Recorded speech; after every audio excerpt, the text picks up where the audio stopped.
so you're good. What is going on, internet? And welcome to OnlyCops. We are here. I'm riding two-man with Keith, per the usual for the month of October. We just y'all don't get to be like part of pre-stream and post-stream stuff. We have like a little secret chat in our Discord for hosting these, and it's always a good time. I can't. For everybody that's curious, and I try to talk a lot of people out of doing policing in general, but there is a cool like brotherhood aspect to it. I never worked a day on the street with Keith, right? Like we're completely different generations, completely different jurisdictions, probably a very wildly different department culture, but the job is the job, if that makes any sense. And it's a very cool. I got to have this a couple times with like Chris, and then some of the other guys that I'll meet within the Discord that have law enforcement experience, and it's a very cool thing to experience. I don't know. Maybe it's just like it's like sports fans, but like on a completely different tier. Much different tier. You're like, we just appreciate you know me and I know you, and it's just a cool experience. Peacekeeper Chris won first place for being the first commenter. Shout out to him. Phoner is number 2, and Christy C is number 3. Thank you guys for getting in here as early as you did. I had to set up stream. Hopefully, producer Juan isn't too terribly disappointed in the thumbnail choice. Poseidon is here. Edgar Allan Popo. Christian Halsey. RJ with jokes still. Lapete is here. I guess the day before the day of I guess we're 2 days away from Halloween. Mac Daddy, Jordan, Robert Carson. We have 2 Roberts, but Robert Carson and then Robert. Hang on. Chris is asking what channel. Chris, we're in the podcast channel. Yeah. Hold on. I'll have to go get that old man. You think you're old? Oh, this man's old. Hold on. He should see us. It's always Yuki's fault. There it is. There it is. All right, guys. Hold on. Let me move it for old man Chris here. Hold on. There we go. Sorry. I'm outnumbered 2-1 for old timers tonight. You guys gonna be talking about saps and all this weird stuff. Hell yes. Back in my day. You guys are gonna be subjected to conversations about revolvers and smoking cigarettes on duty. You know what's funny about that is I actually remember the hallways having ashtrays where you could put your cigarettes out. That's hilarious. I remember that also. I remember some of our guys putting their pack in their. You could see the cigarette pack in their uniform pocket. I think there's a valid discussion, I bet, if you really looked at the benefits of nicotine versus caffeine and the way that gets abused in shift work. And I bet you nicotine by itself, smoking has got its own bit of like secondary issues, but I bet you nicotine's probably not nearly as bad for you as like 900 milligrams of caffeine is every single day for shift. Right? Sweeper is here. FAFO is here. Lapete, I think I already said hi to. John C. Sarah, Notorious Emu. Dan, as we call him, Step Dan. Little Duck, thank you for monetizing what is likely going to be an unmonetizable stream, given that we have. I promise I would not do that. I promised. The Dan Hammer is in the building.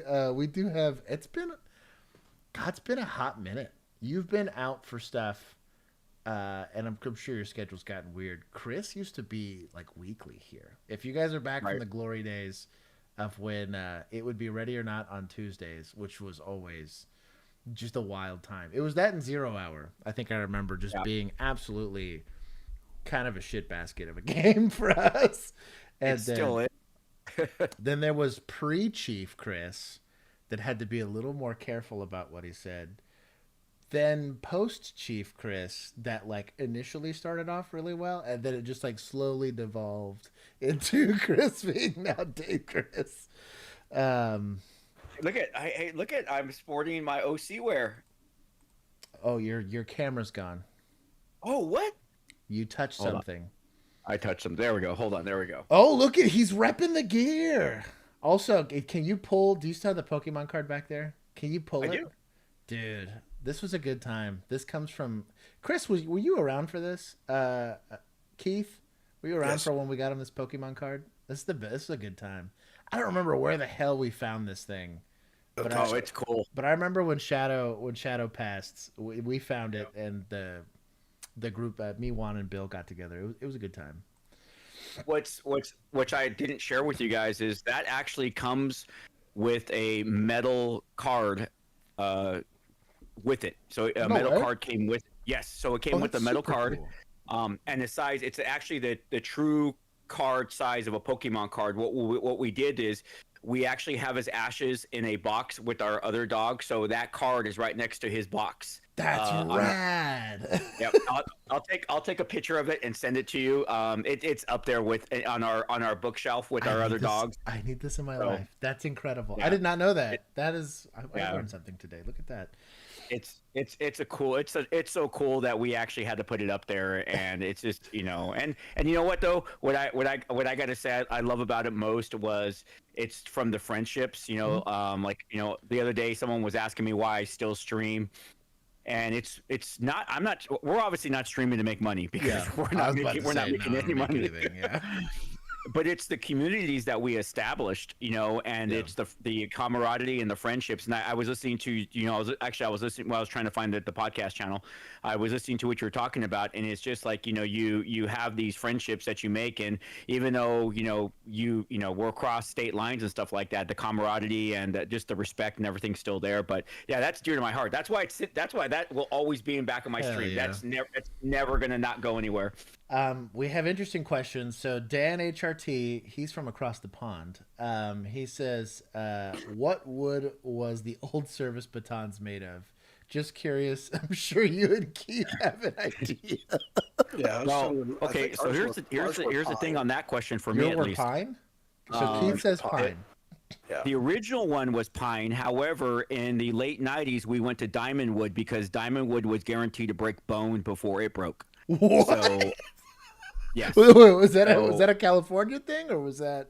Oh yeah, diamond wood is. I still carry I carry the diamond wood to the end. I literally could take diamond wood, and in fact, the last person that came upon me was running at me, and I took the stance, and I wound up, and I came right down below his shin, and I snapped his tib fib in half. It was just kidding. Oh yeah, I heard the bone break. It was awesome. You got to throw your hip into it. Don't encourage him, Keith. This is not what I have you here for. We're not. We're a little early in the stream, and we're talking about breaking people's legs. Okay. No, I think it's hilarious. Lee Thomas is asking for more SWAT. SWAT by itself is the actual IP is owned by Sony, and Sony is not a fan of their stuff appearing on YouTube. No, unless it's their own content. So I would like to. I do know that we have a couple things live on our Patreon. So as long as it's through a paywall, Sony can't hurt us there. For now, I'm sure they're going to get it there eventually. But pit that knee. Y'all need to chill. Anyways, I think I said hi to everybody. I think everybody's here. Pat B, Emu, Dan, Lee Thomas, not the TV show, the movie. The movie and the IP is the same. Yeah, they're both so you're gonna have I don't remember what the names are all the same for the cast. It would be like saying Dual Mario thing. Like Nintendo owns anything and everything. Same thing with like Tolkien. It's intellectual property of Sony, so they get super solid. They have very good lawyers for that.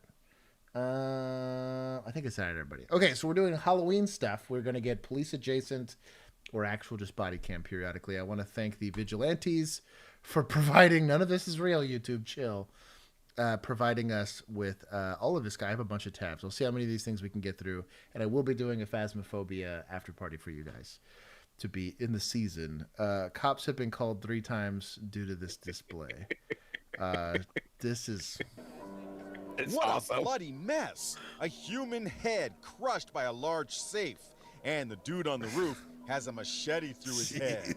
The gory Halloween display in Dallas was created by It would be my Novak, people here. who used 2 gallons of fake blood. It's shocking at first, and then people's... Does this guy not surprise you at all? Like, you show up to that call, and this is the guy that answers the door, and you're like, yeah, that checks out. Right. Inevitably, you just start laughing. It's funny. But not everyone's laughing. In fact, cops have been called several times. They were cool. They said that they liked it. This display outside Houston is also raising eyebrows. It's a skeleton strip club complete with pole dancing.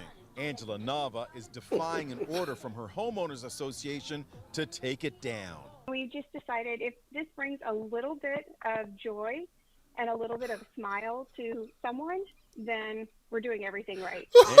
You're just gonna tank the HOA hit and be like, whatever, I'm gonna do it no matter what. Zombies have taken over this New Jersey front lawn. Now this is effort. This is... Some neighbors wanted the 90 corpses carted away because of traffic jams, but the homeowner says they're staying. Are you afraid that they might ask you to take it down? I don't think so. I don't think so. This guy also does not surprise me at all. He fits the bill. And these people are lined up at the car wash, not to clean their vehicles, but to get scared out of their wits. With traditional haunted houses closed because of COVID-19, Johnny Moranti has transformed his car wash on Long Island into a tunnel of terror. This year has been pretty crazy. Everyone gets a good scare and they get to stay in the safety of their own car. That's kind of clever. Huh. Shout out to Insider. So this was mostly municipal police. So we've been keeping score, Chris, for the uninitiated. We started randomly keeping score on all these things. Just to know, I'll give you the points for last week. Last week, the feds stayed at negative 100 points. State boys were at plus 12. County was at plus 12. Municipal police was at plus 13. Administrators managed to recover to 0 points. Suspects were at negative 20. Society was at negative 15. Second responders and media, of course, don't do anything, so they got no points. And chat was at plus 16. That was our. I keep track. So we're starting off. The feds, according to Keith, never get points, so they're at a negative 100. There you go. We're gonna keep chat at their plus 16. We'll see if they can earn or not earn some points today. State boys will stay neutral again. County, municipal. I'm gonna give them 5 for being cool. Like, I'm sure there's some sort of ordinance that they could do for code enforcement, and code enforcement doesn't always fall on actual municipal police officers, but they're typically empowered in some way, shape, or form. But I'm gonna say municipal. We'll give them 5. And obviously we take points away for them just not being cool or for actually doing unlawful things. Society, I'm going to take 5 for that HOA. Trying to get them. It's like it's Halloween. I get it if they kept it up like permanently, but it's Halloween. Yeah. We're going to take 5.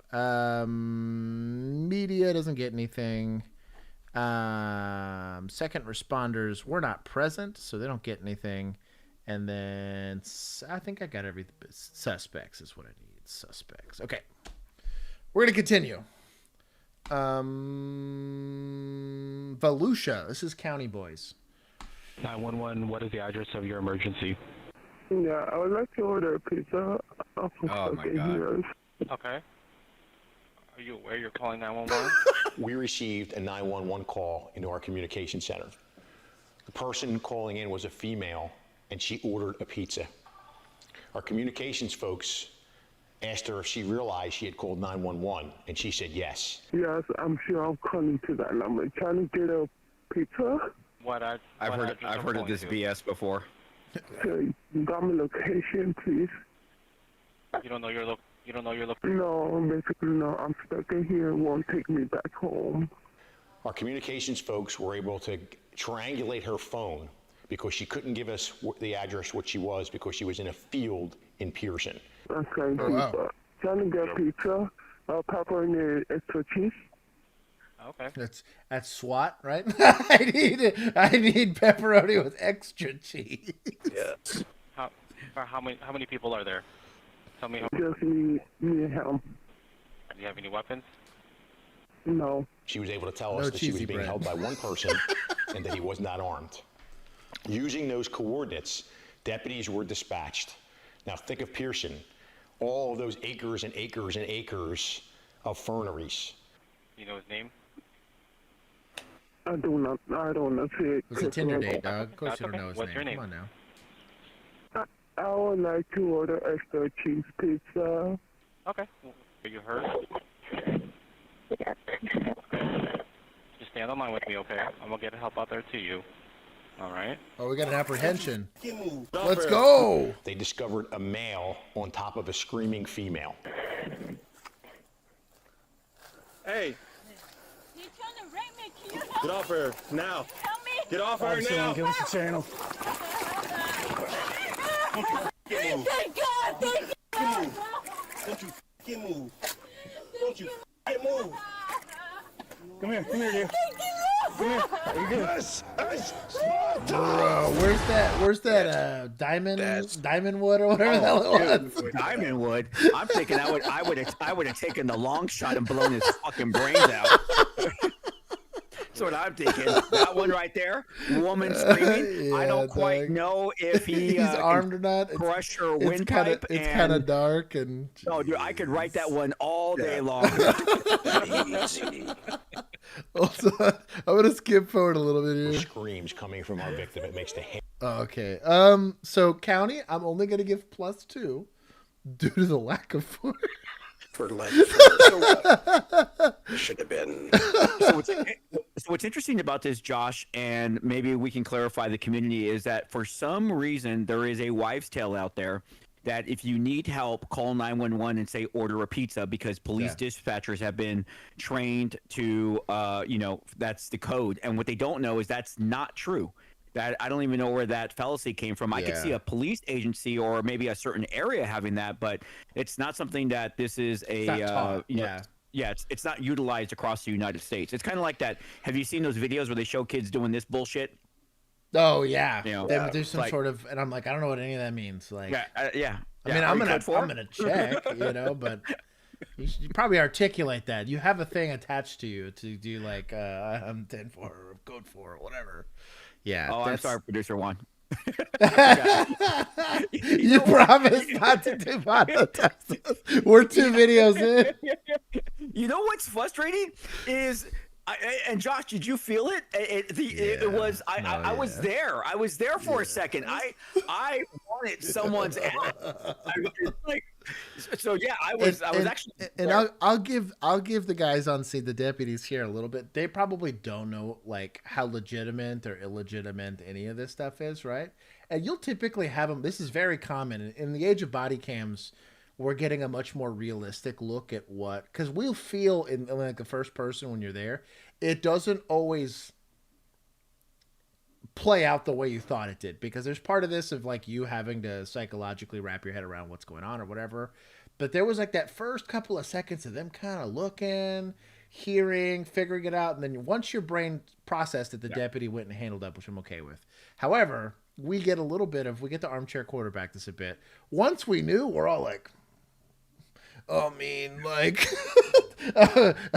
how much force is not enough? Like, and mostly, and to his point, I will say this, have no idea if he's armed, have no idea what the situation is. And really, ultimately, your job there as a peacekeeper and a law enforcement officer is to use as much force as necessary to, as quickly as possible and as safely as possible, secure that scene. You can interpret that however you'd like, but that is something that I would, and people get mad at me about this periodically, but it was just like that stupid San Diego PD call where they have the guy in the car and he's asleep and he just robbed a bank and we're now going to let him armed walk all the way through this city in the middle of the city while 40 officers just kind of stare at him and try to bolo wrap him 15 times. And I was like, after a while, dude, like, you're not helping, you know? And did you yes, I think we're just going back to the fact that the police retreated after George Floyd. I mean, it's that simple. Yeah. As a profession, we retreated.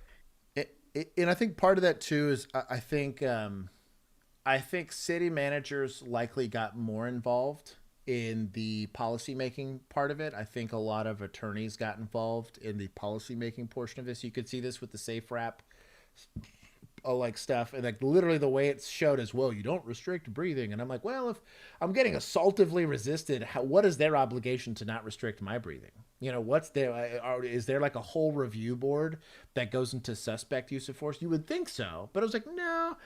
I know it met the elements of the offense for aggravated assault, but we're just going to drop this down to a disturbance because you pled out. Like, officers don't get to plead out of misconduct. They don't get to plead out, and you don't get any like less held liable for force that you use, versus conversely, you're still going to be encountering suspects that are utilizing violence against other people. And I think that's missed a lot in this job in the day and age where body cams exist and people are becoming more biased towards what force is supposed to look like. In a keyboard warrior's world, any amount of force from law enforcement is almost too much. But I was like, you're not thinking about victims here. You're not thinking about societal safety here. And I think once you've had violence portrayed onto you, your expectation for it changes. And if you expect a law enforcement officer to be getting into bar fights basically every night, whether they want to or not, you're going to have to understand who you're sending in to go fix. If you're willing to go send in the social worker, which I think is admirable for them, I think it'd be great if they could intervene in some of these things. They're likely going to get hurt more often. And I guarantee you, the longer that you see it with nurses all the time, where nurses start off in that career very hands-off, very whatever, then they get punched a couple of times, and then we're damn near having to tell them to chill, right? Like, they're almost escalating this more than us. You'll see this with EMS. You'll see this with almost teachers now, that teachers are getting assaulted a lot more in classrooms. Yeah. You're seeing a lot more instances where now teachers are becoming assaulted back. And obviously there's mixed results and a lot of that stuff. There's policy and all of that goes into it. But too often now, I don't want to call it like the Robin Hood effect, but kind of post George Floyd, a lot of people are concerned about the amount of force getting used on suspects. I think on citizens not breaking the law, 1,000%. I spend half of this podcast typically trashing cops doing unlawful detentions and unlawful stuff where I'm like, you should get punished for that, right? Versus once you've met the criteria. And in this one, we all three kind of would have looked at each other and been like, cool, so like, we're going to draw straws for who gets to do this for us or what? Like, it's really rare you get the treat of getting to go and stop a bad guy that's doing something pretty obvious. But it's an interesting point. S. You guys need to chill. Our chat's just as bad as you. You've tainted the chat already. Thank you. Cops realized they were towing Who tainted the chat? Illegally parking in the middle of the road. I can't help it if I bring out the best in everybody. You're not gonna tow it. There's no way. I dare you to tow it. I tell you won't do it. Come on. What you got? When that tow truck guy shows up, I'm gonna remind him that this is a $20 million car, which he's not insured or gonna be able to provide anything if something goes wrong with this car. So when you own a McLaren F1, you own the law, basically what you're saying. Even the police officer was scared to place the ticket on the car. I'm scared to touch it. You're good. You're good. Touch it. What do you think? It's a regular wiper blade. You're good on that. It's called qualified immunity. Yeah. Boop. You broke it. It's broken. Yeah, that probably cost my yearly salary. What would you do if you were in the police officer's shoes? Watch what happens when cops... I'd tow it. I tow it. It's yeah, you're right. Qualified immunity. Yeah. I'm perfectly legal to do so, and the tow truck driver is... The tow truck's going to say, do you want me to tow it? And I'm saying, I'm giving you the lawful order to tow it. He's going to be like, cool. That's exactly how that would go down. We're going to take 10 from society on that one, just because that guy's an idiot. I'm not taking anything from county here. Or I guess this is probably municipal. This looks like a municipal police officer. Media, I will take 5 for hyping this video, because they probably just ended up moving the damn thing. But yeah, it's typical. It is what it is. Don't park your car if it's just because it's expensive. Doesn't mean it's going to get towed. And will damages come out of it? Sure. But I would argue your insurance provider doesn't have a lot of legs to stand on when you brought your very expensive vehicle and put it on a public. What are you going to sue the city for not filling a pothole? If you hit one in that really expensive car, they're going to be like, okay, that's adorable. A rock pops off of a car, hits the pavement, hits your windshield, cracks your $80,000 windshield. What are you going to do, sue the earth? It's not going to work. If you don't want your expensive thing to get damaged, keep it in a garage. There you go. It's not complicated. It's kind of like when your alarm is unnecessarily ringing and you get called out the third time, and so you take your knife and you cut the wires to the alarm for the car so you don't have a callback. That'll be a problem. That was deep seated for you. I don't know why that's so specific. I was about to say, jeez. Oh my goodness. Doorbell camera captured the oddest thing in Washington State. This is municipal. DoorDash! When Kent police officers can be seen knocking on an apartment door while pretending to be a food delivery service. It's DoorDash? I have a delivery for 103? G103. Yeah, I have a delivery for you. Can you open the door? Hi. Yeah, hi. If you have a warrant, what is this like? Can you open the door for me thing? That's kind of weird. Is anyone else home? Can you tell what patch they're wearing? It said something about state police, but I recognize this weird redheaded lady here. I've seen her in something. Okay. There's no one else here. You want to come and check? Or not New York And the State. worst part about the entire situation is that it looks like the officers got the wrong address. And That's the lady hilarious. who opened the door never got any DoorDash. A Ring doorbell camera captured the oddest thing in Washington State. Washington State. Washington State.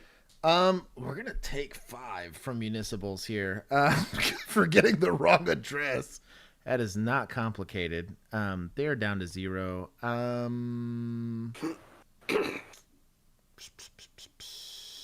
That's about it. I'm not taking any from media for that. That is kind of weird. I've seen. What did they do? They did it as like a maintenance check on an apartment one time. They actually had the maintenance guy go up and knock on the door to get it to open as like unscheduled maintenance or whatever. I've seen that before. I've actually done the, hey man, you know what? Someone hit your car outside, and can you come out and take a look? Oh, and dumbass steps out. Crafty. We'll +5 admin there for that. I'll allow you to represent admin. You ass. +5. You get +5 for admin. Administrators can thank Chris for the +5. What about we just we have a category for the old guys? You know what? I'll give old timers. That's what I'll refer to as old timers. I'm gonna give you guys for the leg sweep on our suspect earlier. I'll give you guys that'll put y'all at +10. I'm gonna take the points away from administrators. We'll leave it in old timers. What is this? Doesn't tell me if this is this looks like municipal. I can't read that. Can't tell, yeah. There's no way this is road legal. Oh, that was it? Okay, we're taking some from chat. We can blame vigilantes. It is cool, though, as a Batman fan. I do find that very cool. I'm going to take 1 point away from chat. We're at +15. I can't imagine in any universe that this is road legal. It is cool, though. I wonder if it's like cool. The actual car. It looks like it. But yeah, it kind of does, but it's kind of hard to tell who this agency is. I just, like, let's see if we can. Are they just down the street? Are they just down the street from filming something? I mean, do they need to get a little bit of gas? Giggles. Yeah, and they're just kind of because you could escort it, I guess. Like if it's not road legal, but they need to go fuel it up or whatever. I could see that. Still kind of rad though. This is cool. I would have lit it up. I did that. They had a Mopar show, and one of the parking lots that was in my jurisdiction, and of course we had Dodges, and so the guys were like, "Dude, is it cool?" Like he had a smoke machine, like legitimately for pictures for Instagram, and he's like, "Can you like turn the lights on?" And I was like, "Yeah, fuck it, whatever, I don't care." So I turned my lights on, and they like put their car like in front of mine to go take pictures or whatever. I was like, "I don't care. I have to be here anyways to go talk to and the organizer was super cool. They weren't doing burnouts. Like it was a good car meet. But Yeah, I just turn on my lights for giggles. I'm guilty of that. Cobb County Jail. That's technically corrections, but I'm gonna let that fall on We're gonna county. go county. Yep. Yeah, we're gonna go county on this one. Security at the Cobb County Jail has gotten a major high-tech robotic upgrade. The Cobb County Sheriff's Office gave Fox News a finger to look at its new robots that... You know recruiting is bad when, right? Yeah. They have, what is this, TARDIS? From what is it? Doctor Who, basically. It says there's a grenade attached to it. That's fine. Why is it a game changer? Standing at nearly 6 feet tall, these robots aren't just massive, but they are tricked out with all the latest gadgets like 360 cameras, night vision, and heat detection. These big guys are part of a pilot program that will patrol the Cobb County Jail. The robot revolution has now made its way into Georgia jails. Hello, nice to meet you. The Cobb County Sheriff's Office officially unveiled its new Century Robots Wednesday as the agency looks to enhance security at its jail. I think we can work smarter with technology and not harder. And this allowed me to... I normally hate county badges. This is actually a pretty decent looking badge. That's pretty sharp, yeah. This guy looks pretty shift manpower from other places inside the facility to get more things done. Cobb County Sheriff Craig Owens tells me he believes he's the first to deploy robots in a jail in the United States. He says the jail bots will assist deputies with perimeter patrols and security rounds in dorms. These jail bots can handle tasks much faster than some of us humans can. Now, they will not take the place of humans, but let's make sure you understand that. To start, 3 robots are being deployed. Each have cameras and other tech that provide continuous surveillance and real-time communication. Do cameras not already do 90% of this? I'm trying to figure out what they're doing. That's what I'm saying. Like, so we had like a cool, it sat above the entire jail, where the jail observer, basically, they could not only physically see into every single cell block, they also had like a whole host of cameras and like a bunch of screens to go look at individuals. There was kind of basically nowhere to hide there. And so even if power went down and the generator had to kick back on or something went down with the cameras, the guy could still physically look into all of the cells. But I don't know what this does that cameras don't do already. Communications. While the robots are programmed to navigate the facility autonomously, a live operator will control them for more complex tasks. Is this going to be a game changer for you and your deputies? I think it's going to be a game changer for the whole corrections industry, because it will allow us to be a lot more safer, more efficient. The company behind the robot says AI technology will help spot issues and then notify the appropriate deputies. We're hoping it will become the basis of another one of our technologies, going from indefensible to indispensable as quickly as possible. Sheriff Owens says the robots will help keep his deputies and inmates safe while also reducing human error. He says his goal with testing this tech is to move into the future. And the best part, it's not costing them any money right now. So here's there you go.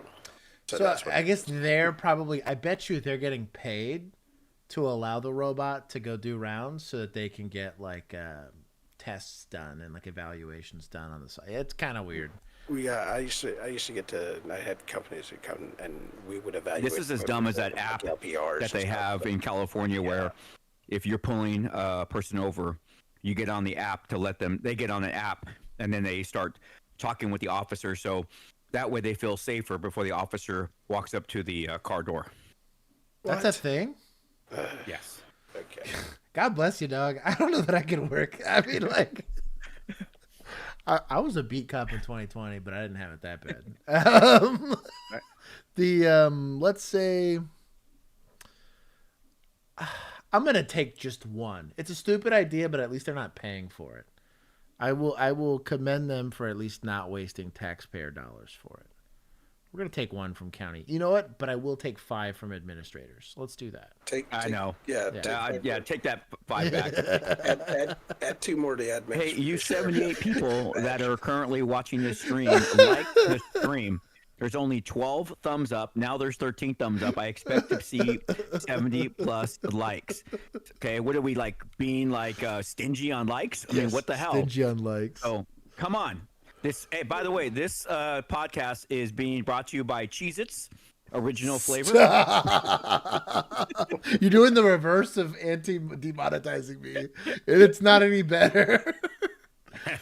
What were we saying about giving 2 to administrators? We're taking 2 more away, or I'm giving They're 2 taking back? 2 more because the sheriff's badge was different from everybody else's. Oh, for sure. Okay. Sheriff has to have, he needs to wear the same badge as all his deputies. So That's fair. Call that a pissy thing, but we're at -7 now. There we go. Administrators. Let's go. Georgia counties. We're at county. This could be potentially state, though. We'll see. Requesting assistance. Residential fire. At Fire Station 2. Fire coming out of windows. One thing is inevitable. It's a residential fire. The calls will come. This station alone runs 350 to 400 calls a year. From someone in need within a... Who's liable for malfunctions? Nobody, because lawyers will find a way to deflect all that. You'd be shocked at how quickly. As much as, yes, I do think lawyers have ruined damn near everything in America, they've also made it to where the right people, air quotes, don't get any liability. It's ridiculous. 4-county area south of Atlanta. Someone who needs a hero amid a critical shortage of them. Fire has visual on smoke and flames. There's been a few calls where, like, we went on one, it was a house fire, and we got there. We were the first engine there, and we went in. For Shane Tomlin, it's a calling he never expected. I spent a lot of time taken from the community. Now it's time I can give back. Because... Wait, what? Tell me recruiting is bad. Stop telling me recruiting is bad. I don't know. I'm confused. I'm not. I like the idea of encouraging people to do better things with their lives because recidivism is bad, right? This is weird. Station 2 is one of 19 in Georgia that sits within a prison fence. For that amount of time that we're there, they don't think of us as inmates. They think of us helping them save their house or their car. 5 inmates at the Georgia Diagnostic Prison in Butts County, hand-selected to serve the community while they serve time for their crimes. Everybody makes mistakes, and they deserve a second chance, and they've gotten out here and really proved that they want to do right. Chief B.J. Maddox oversees the group, which is on call 24/7, working for free, living in the station instead of prison cells. They're firefighter certified. When they leave here, they're turnkey ready.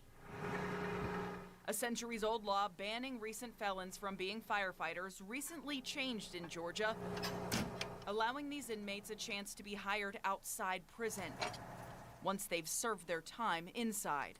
I had to call my daughter and tell her because I've never really stuck with anything in my life. It is something that I can Maybe if you would not have broken the law, you could have been with your daughter, ass.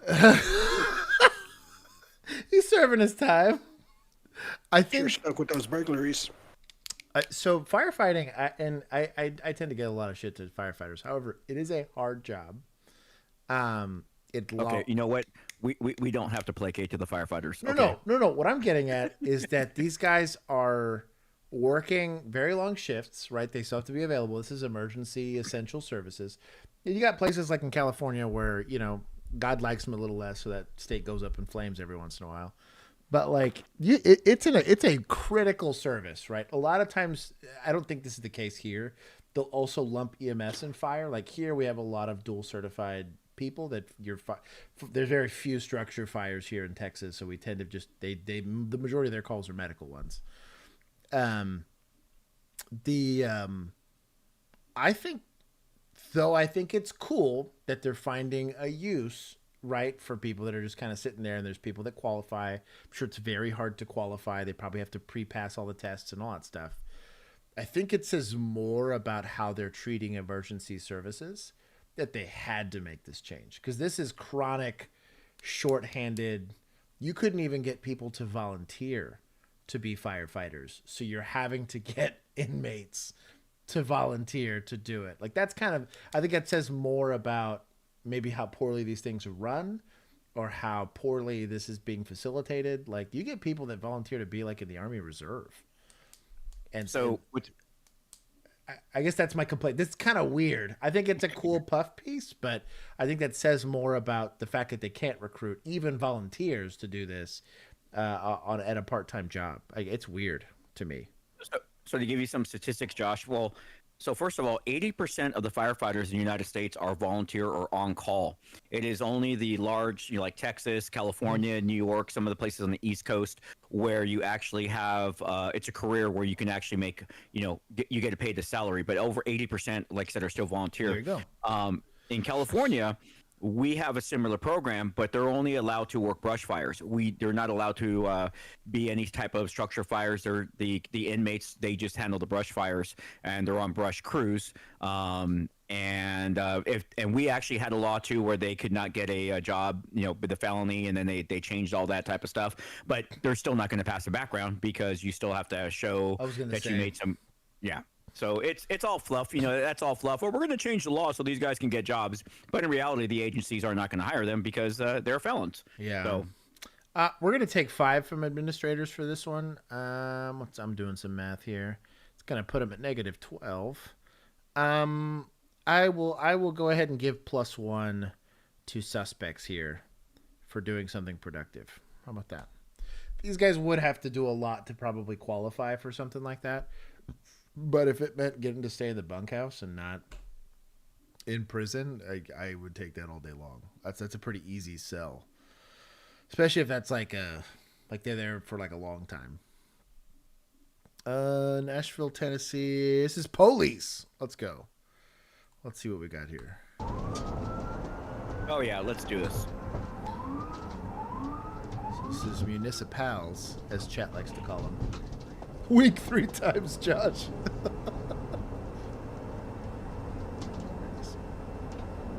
Bill's okay. I don't need anchovies on my pizza. Can't handle the torque. Come on, get it together.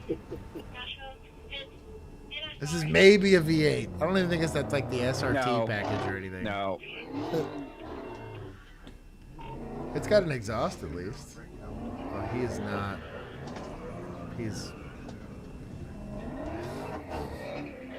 This feels way cooler to him than it actually is. Yeah. Ooh, and then a fleet? There's a charge. This went from eluding in a vehicle to ag assault on a peace officer so fast.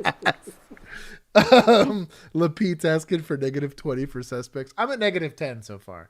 This isn't terribly outlandish behavior. I'm a little annoyed that this officer's not doing anything. Oh, that was it? Wow. That was it. Yeah, I'll take 10 from suspects here.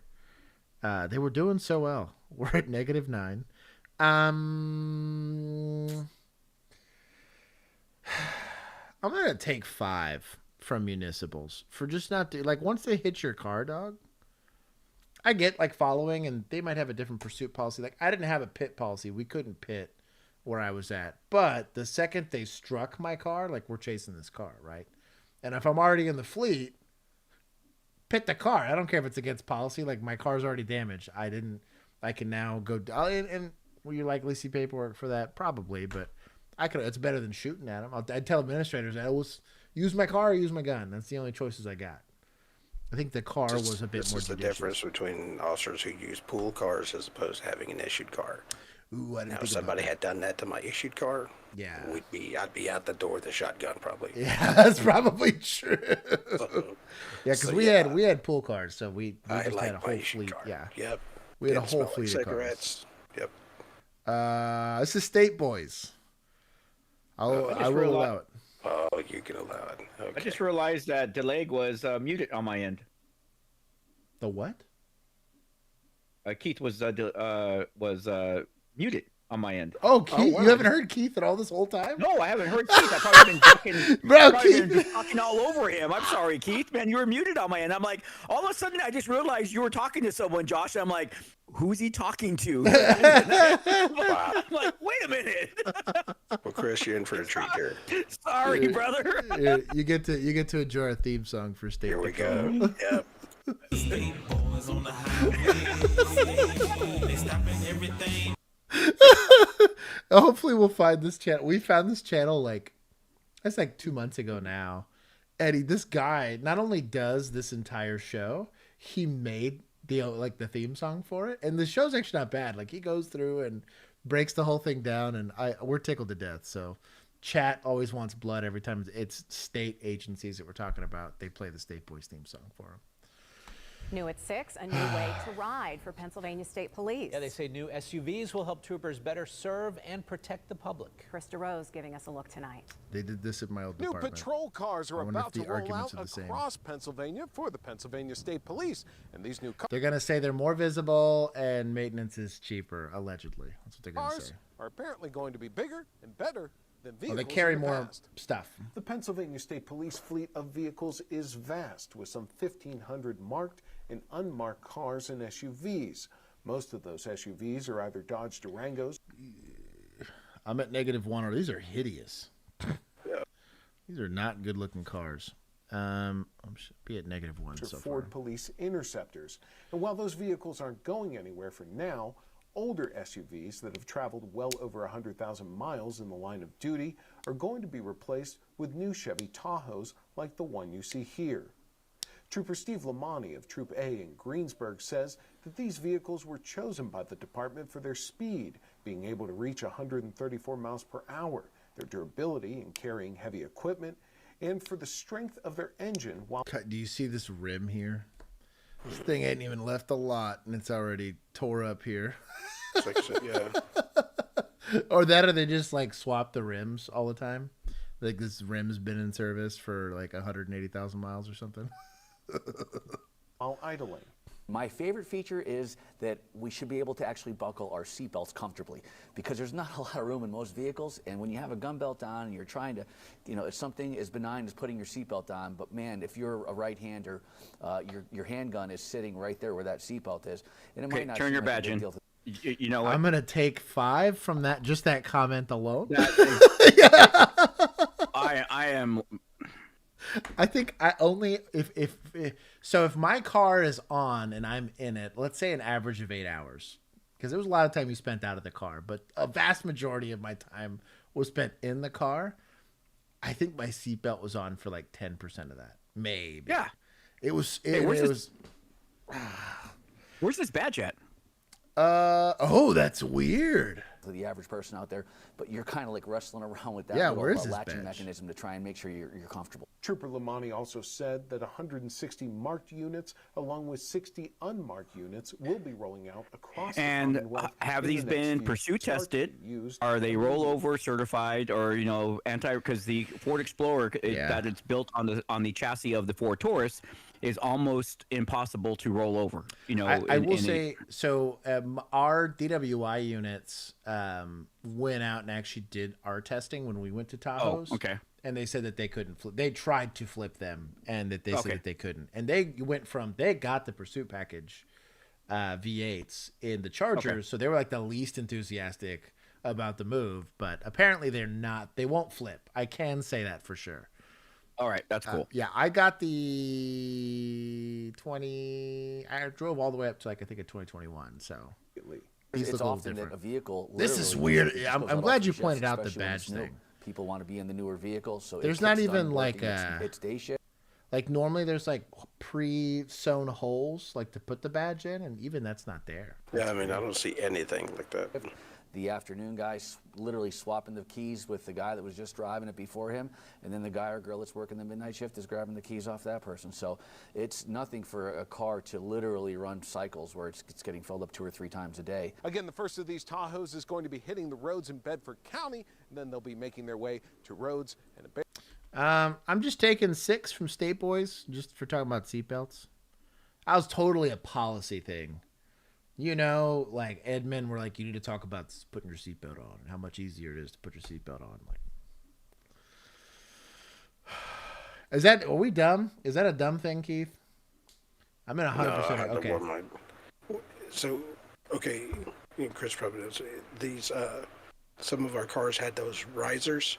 Yeah, like I a had little a seatbelt seatbelt extension. and it was extended. Once I got one of those, I wore it more, but I still do it. Wife can tell you, I still, like, we get close to the house, I'm unbuckling already, clearing my belt off my holster that I'm not wearing anymore and haven't since. That I'm not wearing anymore. Yeah, So I don't open that's a carry habit anymore. that won't seem to go away, you know. But yeah.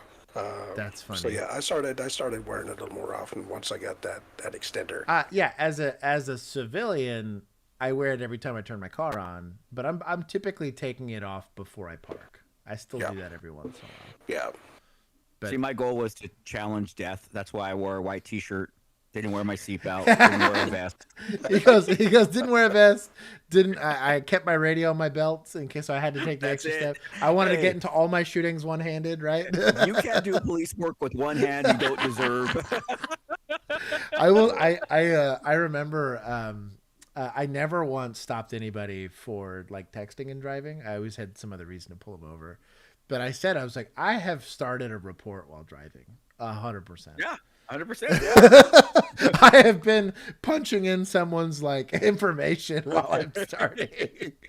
Or I remember we had so much radio traffic we couldn't call up, and I didn't have an LPR or anything like that. I would totally just have like the little form fill for running plates, and if I was parked, even driving, I just randomly punch it in and run it before I even ever tried to stop it, because I would look for warrants and stuff like that.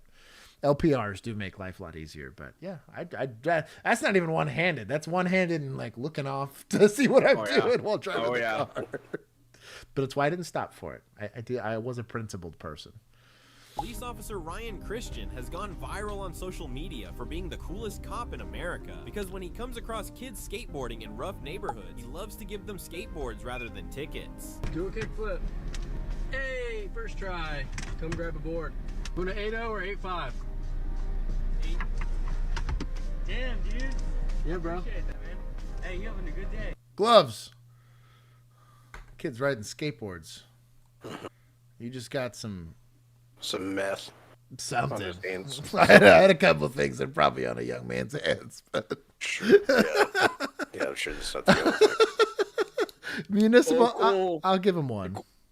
The coolest freaking cop in America because he gives away skateboards. I'll give him one for being nice. I do understand there is a bit of like the community policing aspect of it. I gave up my lunch to a lot of kids periodically. Like I would run into kids where I have to arrest mom and dad, and I realize this kid hasn't eaten that day. Or you're just catching them on the street. You got like a 6-year-old kid, and I'm like, the projects are that way, and I know that the only park you could have been walking from is like almost a mile that way. Like, let's get you home or whatever. So there's stuff like that, and it's technically the same. But a board, I don't know. You know what? We're gonna take points from media for this. I'll just do 2 points. I'll take 2 points from media. That's what they get for pumping this kind of stuff up. The sarcastic person in me is like, I gave hugs. I gave hugs. I gave wrist hugs. Hugs, not drugs. Yeah. You're the worst.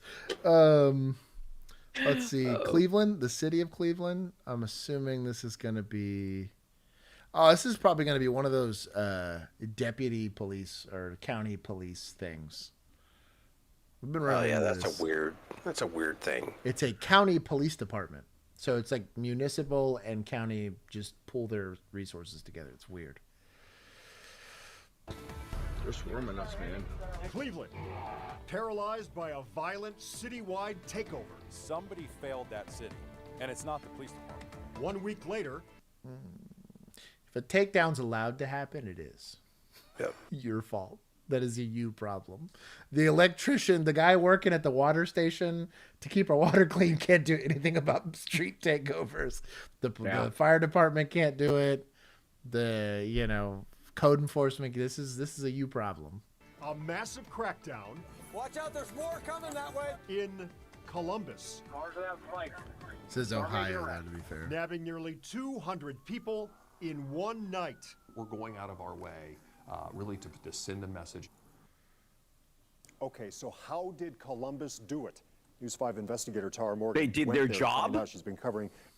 Yeah, that's what I was about to say. They used the tools that America gave us to use? I mean, I don't know. How did they do it? Oh, it's called police work. It's called police work. Oh, my. Car takeover. So, Josh, not to interrupt this stream, but I'm going to give you a prime example. You've heard of the street takeovers here in Los Angeles, right? Yeah. Oh, yeah. Okay. So they came to my city one time. They got in front of one of our officers' car to stop him from going after one of the speeders, and that officer through the window, it's on YouTube, through the window, grabbed the guy by his freaking hair, threw him down, jumped on top of him. The cavalry came in. We beat so many people that they never came back to the city. Cars were towed, cars were damaged. I was gonna say, and those guys in custody said, "We're never coming back to your city." Yeah, Why? Because we did police work. We had an interim leadership during call it riot season of the Summer of Love, and I'll never forget. He's gone now, but Chief Colby, God bless him, he walked into every single briefing, and he said, and this is verbatim what he told us. He says, "If I don't have a full jail and a single building catches fire in this city, I expect to see badges and guns on my desk." I was like, whoa. It's literally exactly what it is. He's like, I better see it. If we just can't take them anymore, and I get it, like you guys are having to transport the county, then fine. Then at least y'all did something. He goes, but if a single building catches fire in this city and that jail is not full, like I fully expect resignations. And we got the message. Do your job. We have a lot of tools available to us. I like the fact that they're actually flattening tires. You see that? Yeah. They got spike strips out. Good for them.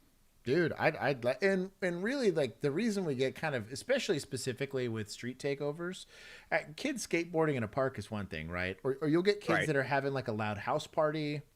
That's a citation kind of issue.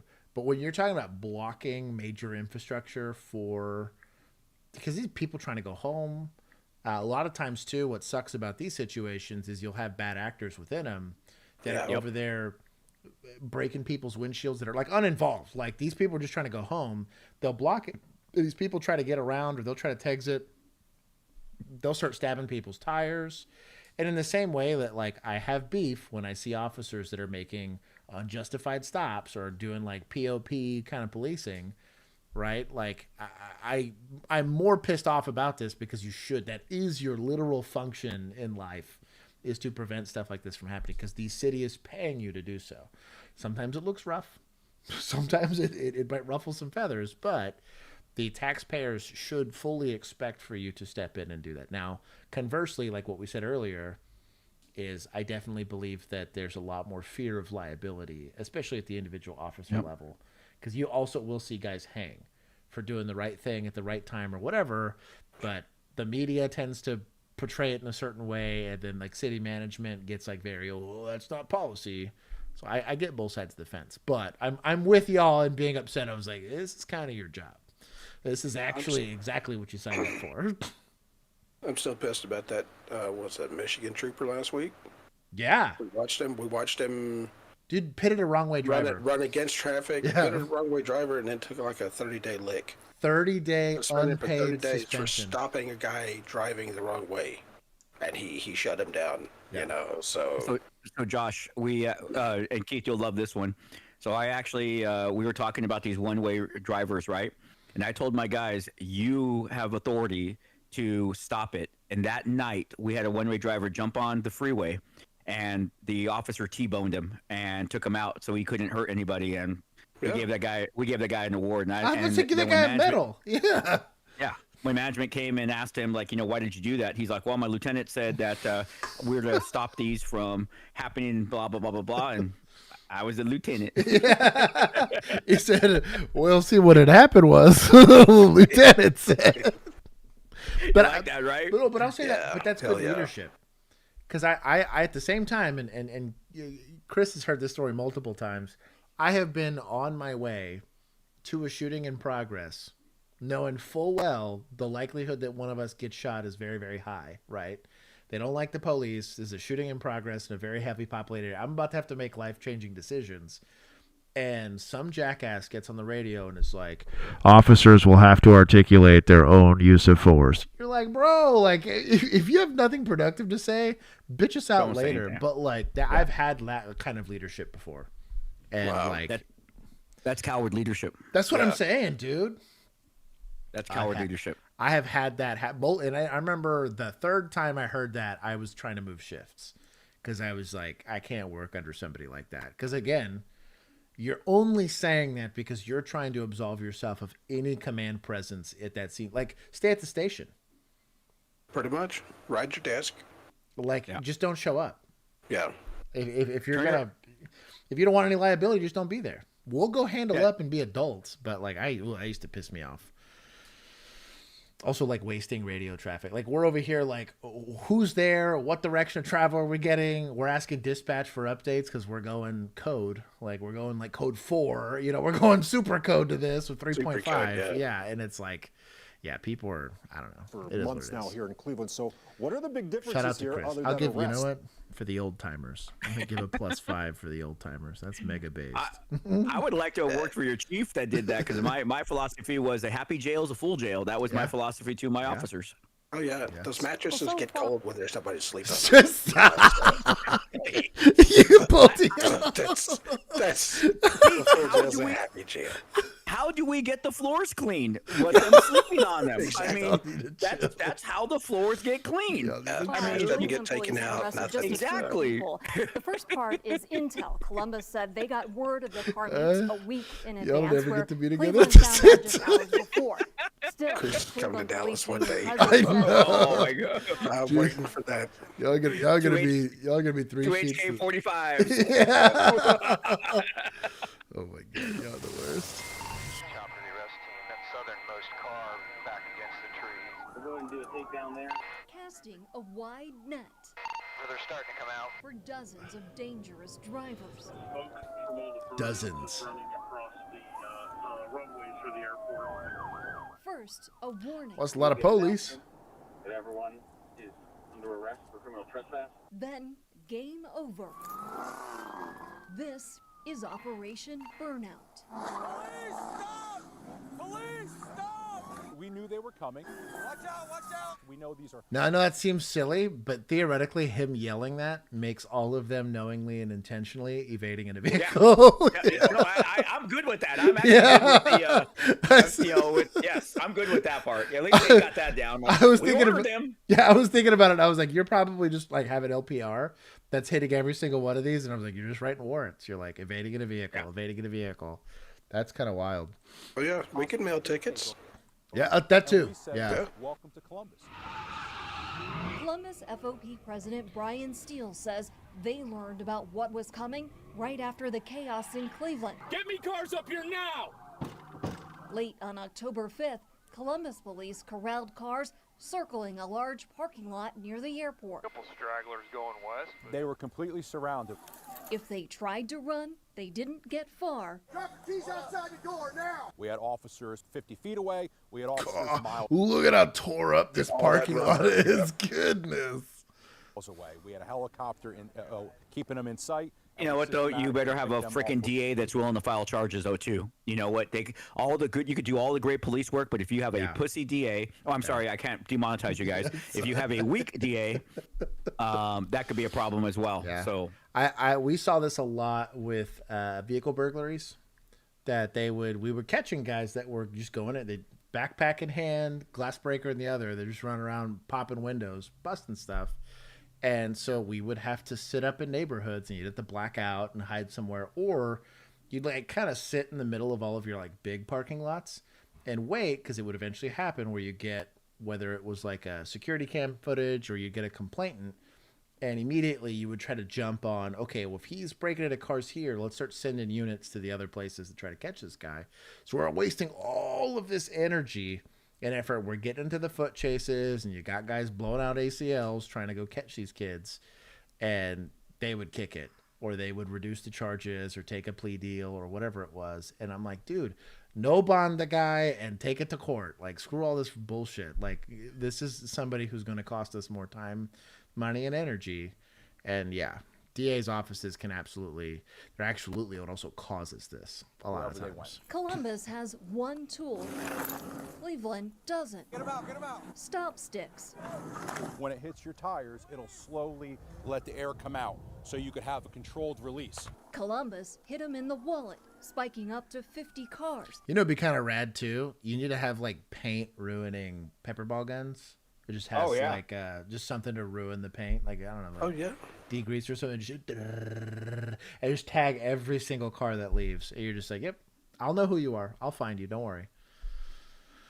Impounding nearly 70 and arresting 186 people, including 46 teens. We offer no pleas. We offer no sort of downgrading. Oh, they went city attorney. Bro, he said no please, no downgrading. My dog. It has to pay 100% of the court costs, 100% of the impound fees, 100% of the fines. And lawmakers are trying to get tough. Ohio's new law is now in effect, increasing penalties for stunt driving. Columbus took it further. People with tricked out rides could permanently lose custom parts. Parts that are added to their cars to make them go faster, to make them go louder, anything that would support the street racing or the stunt driving. News 5 investigators. They seize it under asset forfeiture? Oh my God. Investigators showed Steele, the takeover in Cleveland that paralyzed the city. Is that a city you want to live in? Is that a country you want to live in? And why is that okay? Why did those... Why, you know what? Shout out to media. I'm going to give them 5 for covering, because they could have easily covered this story. The overreach of this police department being tyrannical or whatever. Yeah. I'm going to give 5 to administrators because they went all the way to the DA's office. No, they didn't go to the DA's office. They're using the city attorney. Oh, clever. Yeah, see that? Yes, they utilized the city attorney's office. That's pretty hot. So they kept the DA out of it, which is... That's smart. That's very smart. Okay, I just been given the all clear to demonetize. Stop! No, that's not what that was. That says it right there. I'm reading it in black and white. You're allowed to honor the super chat for 5 minutes. I'll give you 10. That's $1 a minute of you getting to honor it. But I'll take points from chat. Yeah, right. I do like the fact. See, here's the thing. I don't know what's going on with your guys' elections, but over here in California, where a lot of the anti-law enforcement, defund the police came from, is you now have even Democratic politicians saying, I support the police. I want to, we need more police. It's like, okay, are you guys starting to get it now? This experiment to defund the police didn't work. Yeah. Do you guys, are you seeing it now? It's a different, I think too, like, because I do believe that there are very bad police departments. I've seen enough examples. I think now I've been doing this now for 3 straight years almost, where we're looking at everything that's new, that's current, and we're looking at the individual actions. So we're breaking it down from policy, what's likely policy, whether or not the law is being applied, and all of that, right? And you were seeing, especially at the municipal level, I've been probably the most disappointed there, because they often have the resources to make sure that they're recruiting and whatever. I have seen bad examples of policing. However, for the most part, when you look at state agencies, when you're looking at counties a lot of times, and then big major police departments where you got a bunch of people there, right, that are motivated to go do stuff, and they're adequately paying officers, they're trying to push forward for a lot of these initiatives, they're the only people that can solve some of these problems. And that the grand experiment that was abolishing the police, though I think there's a better version of it in a lot of places where you probably have officers that you can trust with discretion, which is a hard thing to do, to find good officers, because a good officer with discretion is always going to be better than a bad officer that has like really strict GOs, just for the public and for decision making and all that stuff. But in general, all of the cities that kind of caved towards that already had an issue to begin with, and it got way worse the second you take all of the consequences for bad behavior off the table. Because what do you get? You get places like what you were saying, a lot of those places in California where it's like damn near unlivable. You had huge hubs of industry and business and a lot of educated people that were trying to buy homes and live there and stay invested. You had multi-generational families that had lived in some of the most beautiful. California is a beautiful state as a whole. Like, God smiled on that place and gave it beautiful weather for most of the time, and terrible politics, and the side effects, just them leaving. You can see the statistics of people that just leave because they're like, hey, I can take my 6-figure job and have a way better life damn near anywhere else just because the things that I'm paying into as an infrastructure stay. But there has to be a consequence for bad actors, really. And again, in those street races, though it looks like there's a lot of people, that's less than 1% of even the criminal population that's doing that stuff. Those aren't, I'm not saying you don't have people that are like domestic abusers and stuff like that in those crowds, but like generally speaking, of the crime that's going to be committed in those big cities, that's a pretty small portion of them. But it's a huge effect on your day-to-day life, and that's really what you have police officers for. Airport. We're going to call that municipal? Airport officers? I feel like that counts as municipal. Well, yeah, I guess so. Like they're their own agency, city, right? Like they're their own kind of jurisdiction. Got their own airport police. So because unless it's FAA, you know. Ooh, are these Fed boys? Yeah, I mean, you think, you know, the really stupid stuff. I mean, the nuisance stuff, like the PIs and assaults and stuff like that. That's going to be just based off of this ID having to be on. I'm going to call them Feds. We're going to go with Feds. We finally get a Feds call here. Dear Lord. This is ridiculous. Right? Like, this is so racist. I've never been locked up in any. On August 17th, 2023, airport officers responded to a gate where a female passenger was causing a disturbance, angrily confronting staff as she was about to miss her flight. It's one of those nights. We waiting for you. Thank you for coming.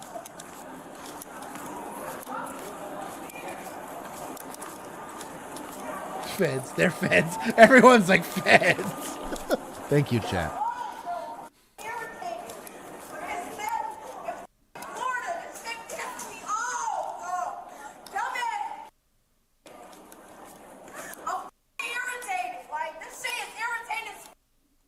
This is like every domestic ever. You know, like you're approaching, you get to the front door and you can already hear them yelling inside. You're like, I can't just listen and be like, do I have to knock? You know, like what were you saying, Chris? You know what's interesting though, in this day and age, have people not learned you can't go ape shit in an airport? Bro. I mean, it's like, yeah, that is not the place. Yeah. Yeah. You know, if TSA says you can't take this in, guess what? Throw it away. You know what? There's no sense in arguing. You're going to lose the argument. No, seriously. Yeah. It's, and maybe just because airports are stressful places, but like I've seen some wild calls where I'm like, bro, for real? Like this is one of the most restrictive places to your rights as an individual is an airport. And like, it's not any better. Like here, what's normally a PI anywhere else in that city is a felony here. Like it's just exactly. I was like, you're going to lose in the airport. And 9 times out of 10, yes. I'm not from Tampa. Okay. Don't say shit to me. Get the out of my face. Really? You're gonna go that way? Is that how this is gonna go? You know how they would probably do this too? Is they're gonna refuse service, which they can do. Yeah. And it's criminal trespass, like automatically. Like if refusing service, tell them to leave. They don't leave, criminal trespass. That's probably how they solve like 90% of their issues, like legally speaking, which they can do. This is controlled access, and it's not public. But especially if you're past like TSA security, like that's all good luck. You know. Oh yeah, that's all secure area back there. So anything back there, like you said, is enhanced. Ma'am, you're gonna need this in jail, ma'am. You need to chill out. Okay. I'm at +5 so far. I love it. He says you're gonna need this. It reminds me of that scene from the movie The New Centurions. Can you roll me an ambulance? Well, who's that for? You. I'm chill, y'all. You're gonna need this in jail, ma'am. He needs to make sure she's harder. You need to relax. I'm not yelling You need to at you. relax. Stop talking to me. I'm not yelling at you. I'm chill. He's an old timer. We're gonna +5 that to old timers. Stop talking to me. On my life. Stop talking to me. That guy's a retired chief from a community college. I'm cool. Relax. I Is this ain't yours? trying to make it like Is this I'm- yours? Yes, Relax. it's mine. I'm Relax. cool. Relax. I'm cool. Relax. The Exactly. She looks Relax. stressed. Relax. Then you need to leave then, ma'am. I will say the lack of controlling movement stresses me out a little bit. And that's just a cop thing. Like we're paranoid, so you're gonna have to forgive us collectively. But I'm assuming, so he's already telling her that she needs to leave if she doesn't have anything to do here. So I'm guessing he's working towards that criminal trespass, at least verbally, right? Right. But the lack of, because again, this lady could become a victim here. The staff could become a victim here, or worse, she runs and then she's getting into other security areas or damaging other property. Like, just from like an administrative standpoint here, if this was like a learning environment, so Chris and Keith are trying to teach me, the rookie, something about, if they're my FTOs here, they're going to look at me and be like, "You're going to let her walk around like that?" Like, it's going to be the first part of the lecture you're going to receive here. First thing we teach is the clamp. Yeah. You hear me? You grab a hold of somebody, they know, okay, I'm not free to go. Let's go. Squirtle says, "I'm brown, and in 2001, we learned to act right in airport." Right? You gotta chill. Man, you all have so much. I got some spicy people in chat. Okay, we're controlling movement. We're controlling movement. Yeah. Okay, Absolutely. You want to go for a ride? I got a ride for you. Okay, we don't need the sass. We're going to take care of it. Okay, 3 hots and a cot. You got it. He said 3 hots. Make our flight. I'm sorry. Give me this. I'm sorry. Huh? This my sister's. I'm sorry. Right, we trying to... Okay, also, as far as controlled access, this is now a crime scene, right? So now I'm taking enforcement action. She needs to not be allowed to be that close. You can see a lot of times you'll see this with in domestics. They'll slip each other drugs, weapons. They're going to try to free that person. Once you're taking somebody into custody, I at the very minimum, like a 20, maybe 25 foot like perimeter that you start making. Agreed. This is all sassy. Make it to Chicago. I'm sorry. My bad. They're I'm going to sorry, y'all. Chicago. We just emotionally frustrated. We just trying to make We're going to our take 5 flight. from society there. We've been here all day, y'all. I'm Negative sorry. 20. I'm sorry. Emotional, time. like, What did we they from eat? Chicago. We not from here. And we trying to make it home. We've been here since 8 o'clock in the morning. I'm not trying to scream at you. I'm sorry.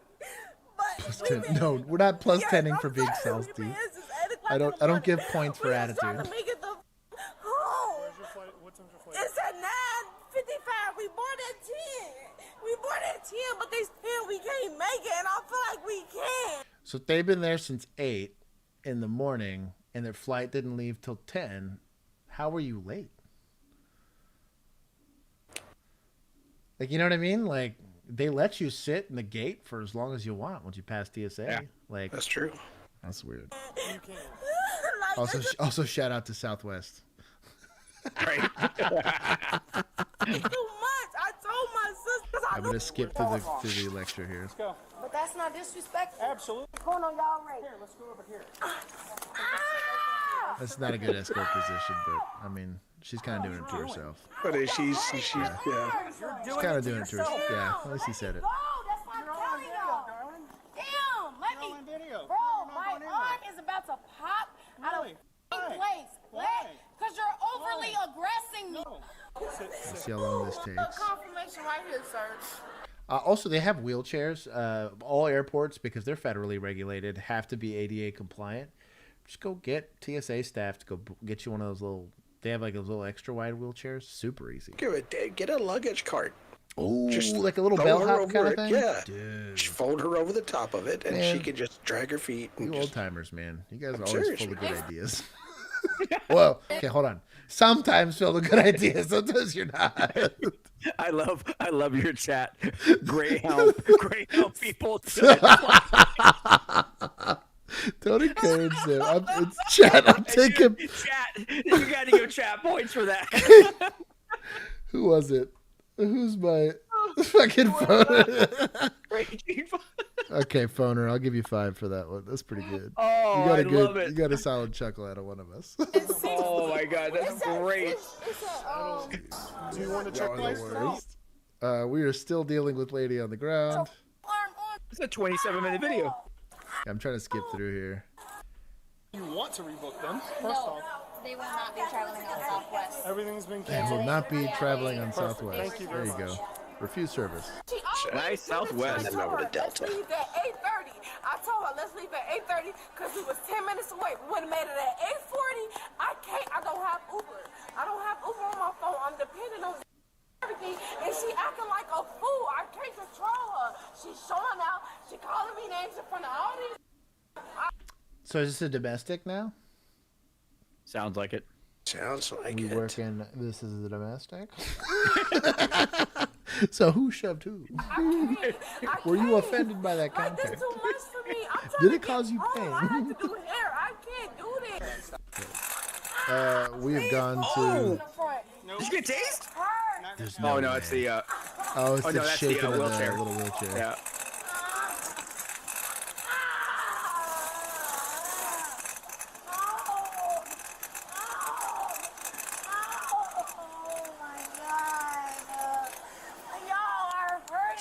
See that clamp? That's a good clamp. Yeah, it's a good little seat clamp. Yeah. Come on, let's go. Let's go. I'm not trying. Okay, well he did just Gooseneck gooseneck your the wrist hell a out of little that bit. wrist. Yeah. I didn't see anything wrong with that. I think he was very gentle. I believe it's ASP training that teaches escorting, correct? Am I don't remember who. I think it's ASP. Yeah. It's ASP. But they do teach in handcuffing techniques. It's called goosenecking, which is doing this to a wrist. You can't go the other direction because that's a good way to rip somebody's wrist. They also got a lot of strength going this way. But you don't have a lot of strength on the back part of your forearm. And so you'll call it goosenecking somebody's wrist. It is very, very, very painful. But it does create compliance. I mean, this is pressure points are the same thing. This is probably the most common. Those are probably the easiest to accomplish with somebody that's handcuffed. But it got compliance. It's effective. Doesn't cause any long-term damage typically, unless you're really overdoing it.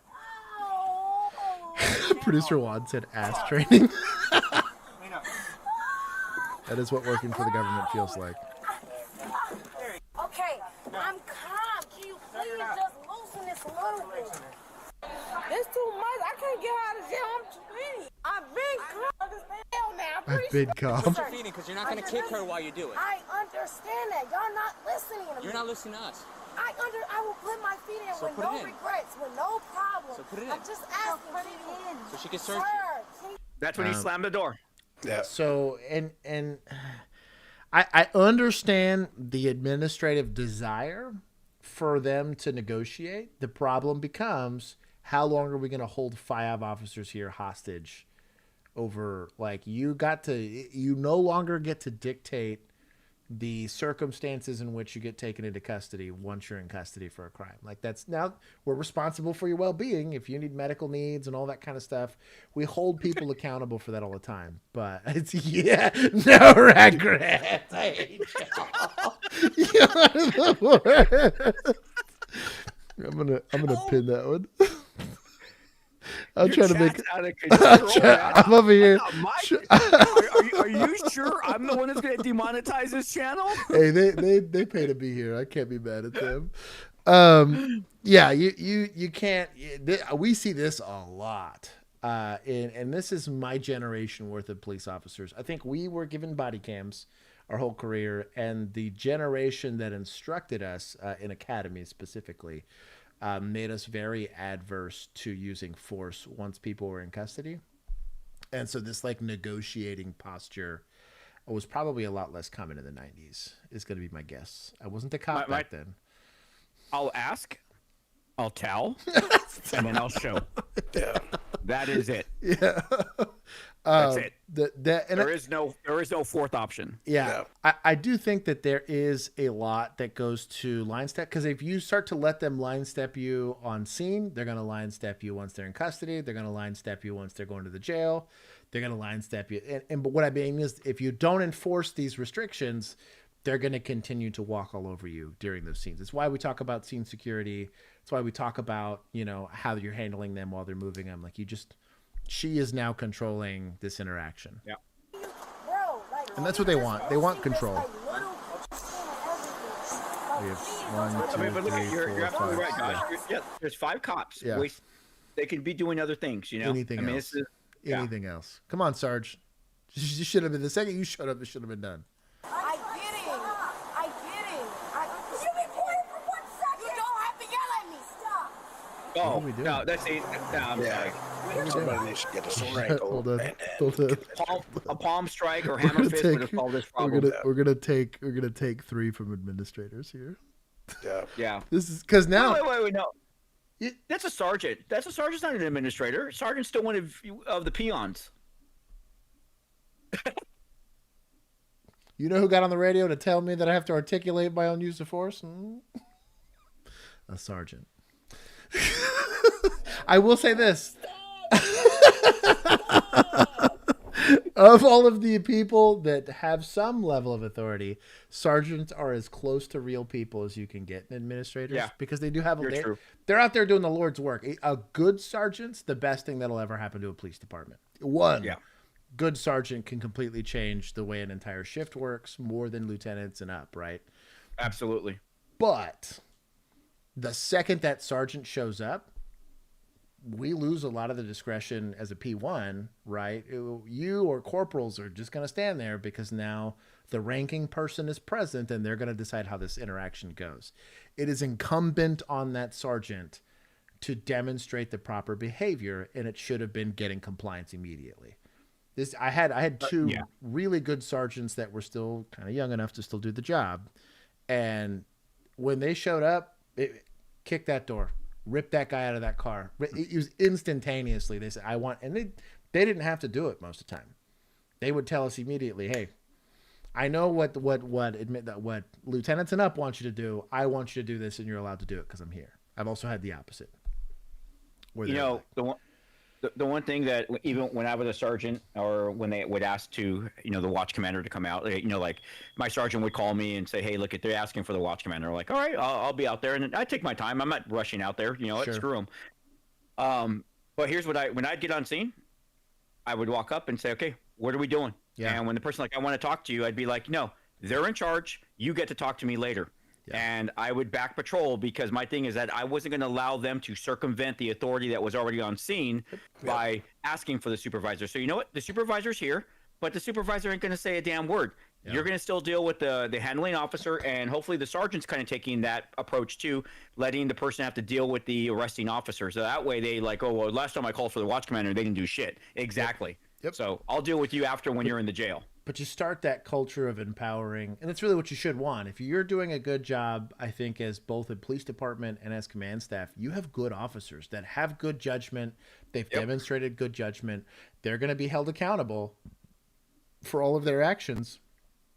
You're just showing up to bless it. You're not. You kind of skim around. You're like, hey, I love how he said it. What do you got? Is almost always the way that I would get asked.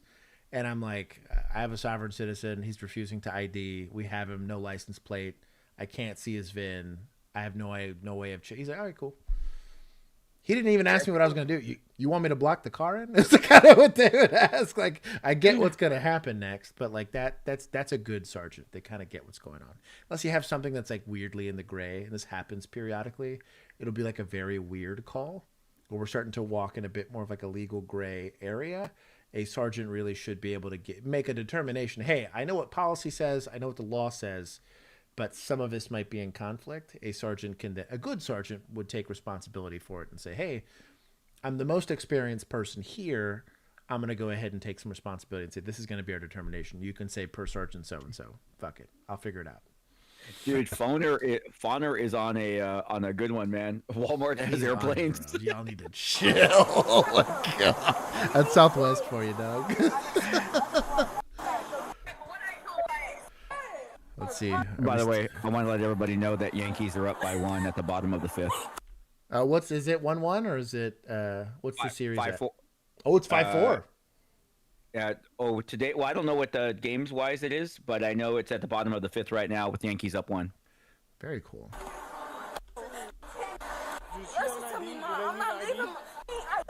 We're still negotiating. We're still negotiating here. Yeah. We're still negotiating. The door, yeah. Oh, door shut? Look at that. It only took 10 minutes to shut the door. Oh, this shit is bogus as I'm not what time y'all never even let me talk. So normally this works, and I'll just give you some experience with adults.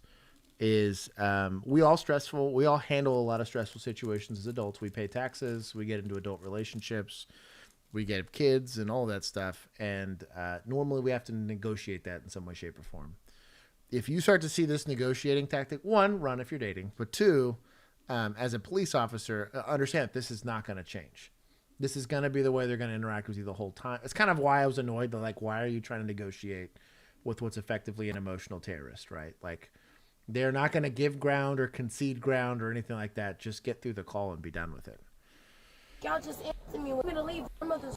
We're on the way to jail, and we're still getting negotiated with. I can't believe they haven't slammed the brake. There's a lot of cats. Chill. I don't know how they haven't slammed the brakes on that. I was Keith. I was thinking, why haven't they stopped for waffles yet? You know?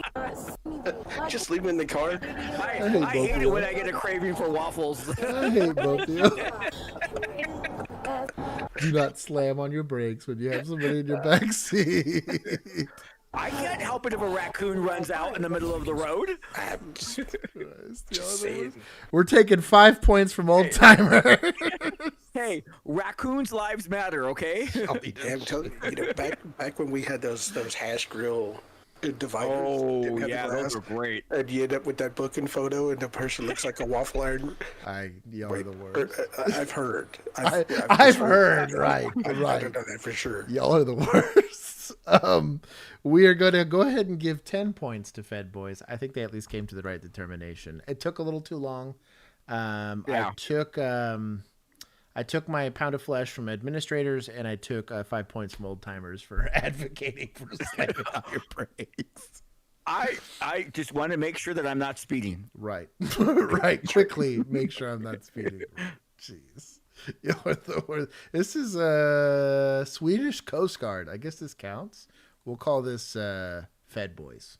Swedish Fed Boys. I don't know anything about maritime law. What is this guy doing? This is an ocean takeover. I'm hoping an RPG is coming anytime. Y'all need a chill. Some pirates. Pirates would be good. Oh. Are we gonna get a boat pit? Oh my god! Right? Oh, this is kind of wild.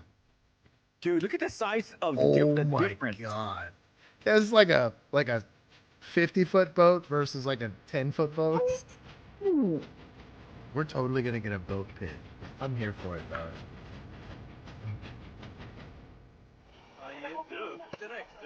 Oh, dude. Oh, 2 boats. Oh, let's do it. You know there's a gun on one of those ships. Yeah, they did too. I tell you what, this guy's cruising. Oh, this kind of looks like a puma trying to catch a rabbit.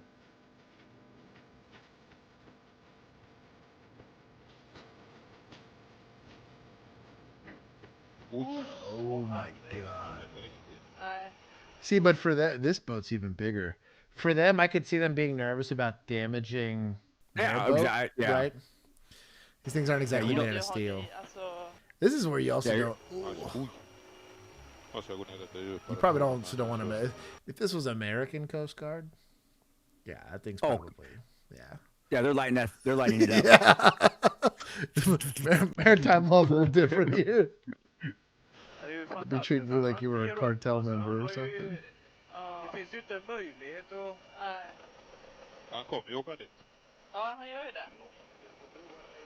What is going on? Oh, here we go. It's a fleet. Well, you already got the hull hit. You might as well just take this thing out. Where do you go though when you're in the ocean like this? What's like they can literally watch you for miles. Yeah, you already have a helicopter over you. Jeez.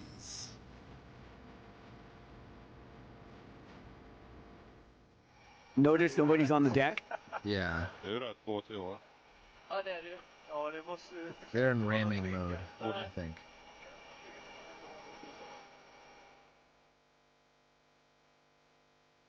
What is it do? I think you could articulate deadly force here. I don't know how Swedish law works, but I feel like you could have articulated it by now. You sink a vessel of that size, you know?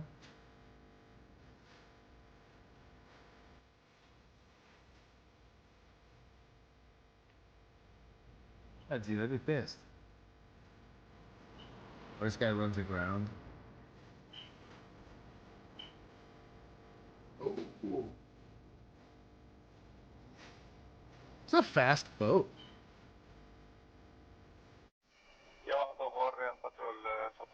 Oh, I better run out of gas. Oh, lame. I wanted to see. We're gonna give. I'll give 5 to Feds. At least they stayed in it to win it. We'll stay in it to win it. That's gonna put them at negative 85 for Fed boys. They're slowly coming back. Oh, this is randomly wholesome. So many people in the community have showed support for Officer Ritter's family and fellow officers, including today as 2 young boys in Brooklyn found a way to help. News 5 photojournalist Dave Cullivine shows you how. What do we got going on here today? We're having a lemonade stand. Hello, fellas. Hello. Hi. Thank you, guys. They're raising money for Hi there. Thank you for doing this. Officer Ritter's family. All drinks and snacks are $1. Here's $25, at least as a donation, okay? Thank you so much. They were going to be out here to raise money for a food truck, but when they found out that he passed away, they wanted to do it for his family. Oh, look at these kiddos. Good things about this stand. Hello.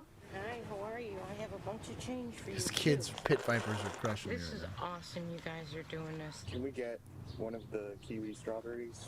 Thank you. Welcome. It means a lot to us to help out. Thank you. Here you go. Thank you for the support. Okay, my thing is, did they get a business permit for operating that day? Yes.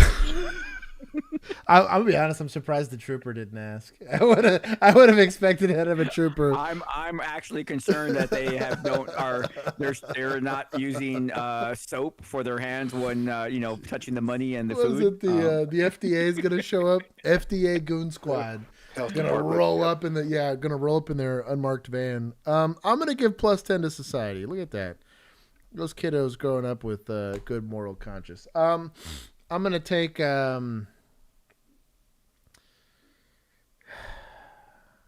you know what? I'll give 5 to the old timers for a sense of humor. That's pretty good, actually. There's got to be at least one health code violation here. Yeah. Right? Dispute over snow removal. It's PD. Oh wait, hold on. Squirtle called it right though. You sometimes in these, it's amazing because you will get a Karen that will call the police because they're going to be like, "There's no permit." Oh my god. Yeah, bro. He's a phoner said OSHA Junior is shutting down this death trap. Jeez, that wouldn't surprise me a bit, to be honest. I'm not saying, but you guys. Okay. Fight in the city all day. That's fine. I'll issue a citation. What's your name?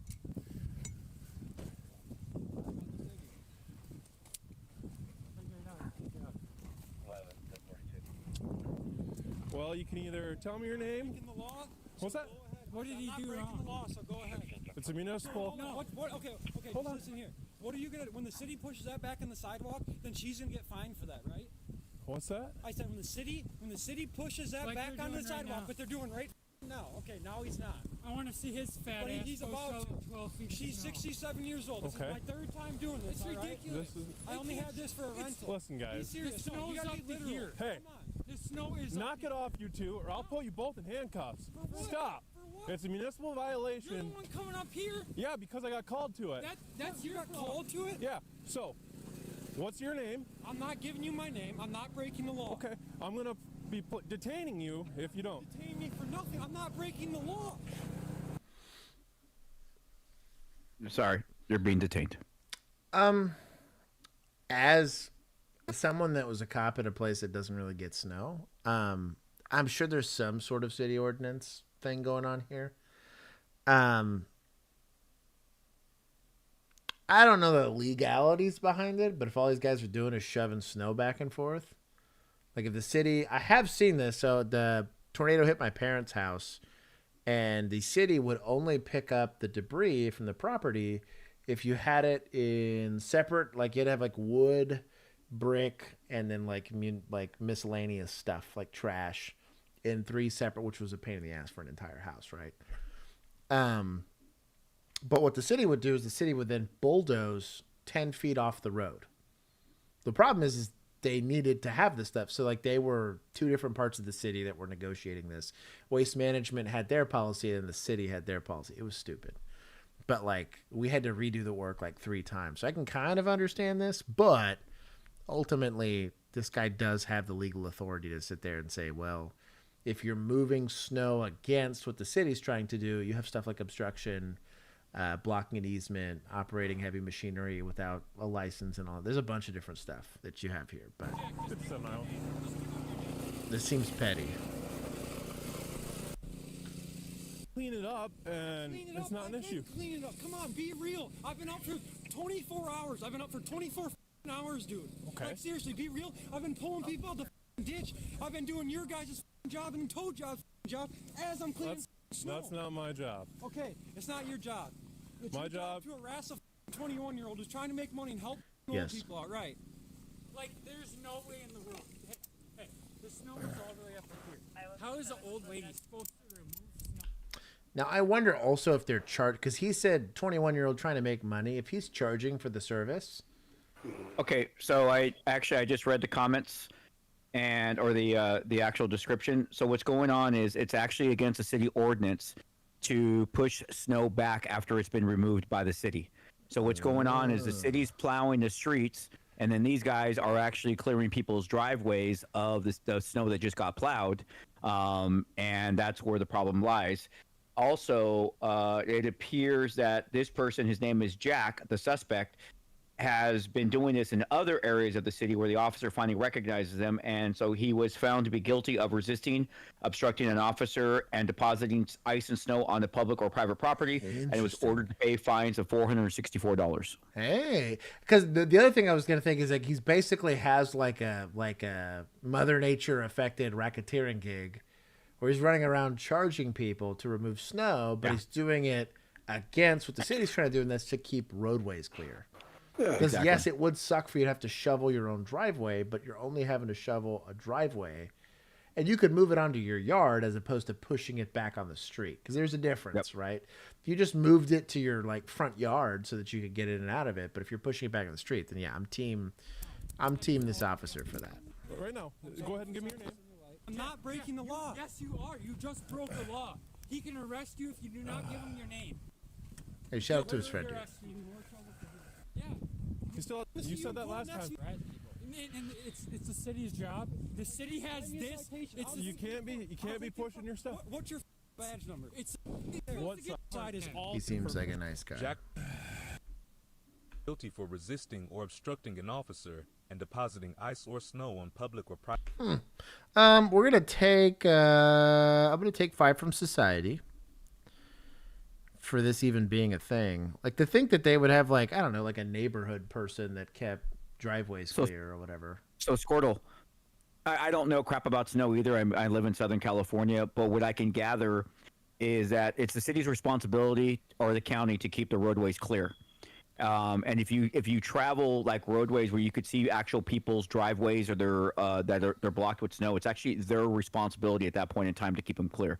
So is it right or wrong? Don't know, but that's, remember the streets are having to be clear so people can, emergency vehicles can go through, you can get out when you finally clear your driveway, that etc. So that's what I was kind of trying to think is like the problems, there's too much snow, right? That is going to be the big issue, right? So they need to either haul the snow off or just move it.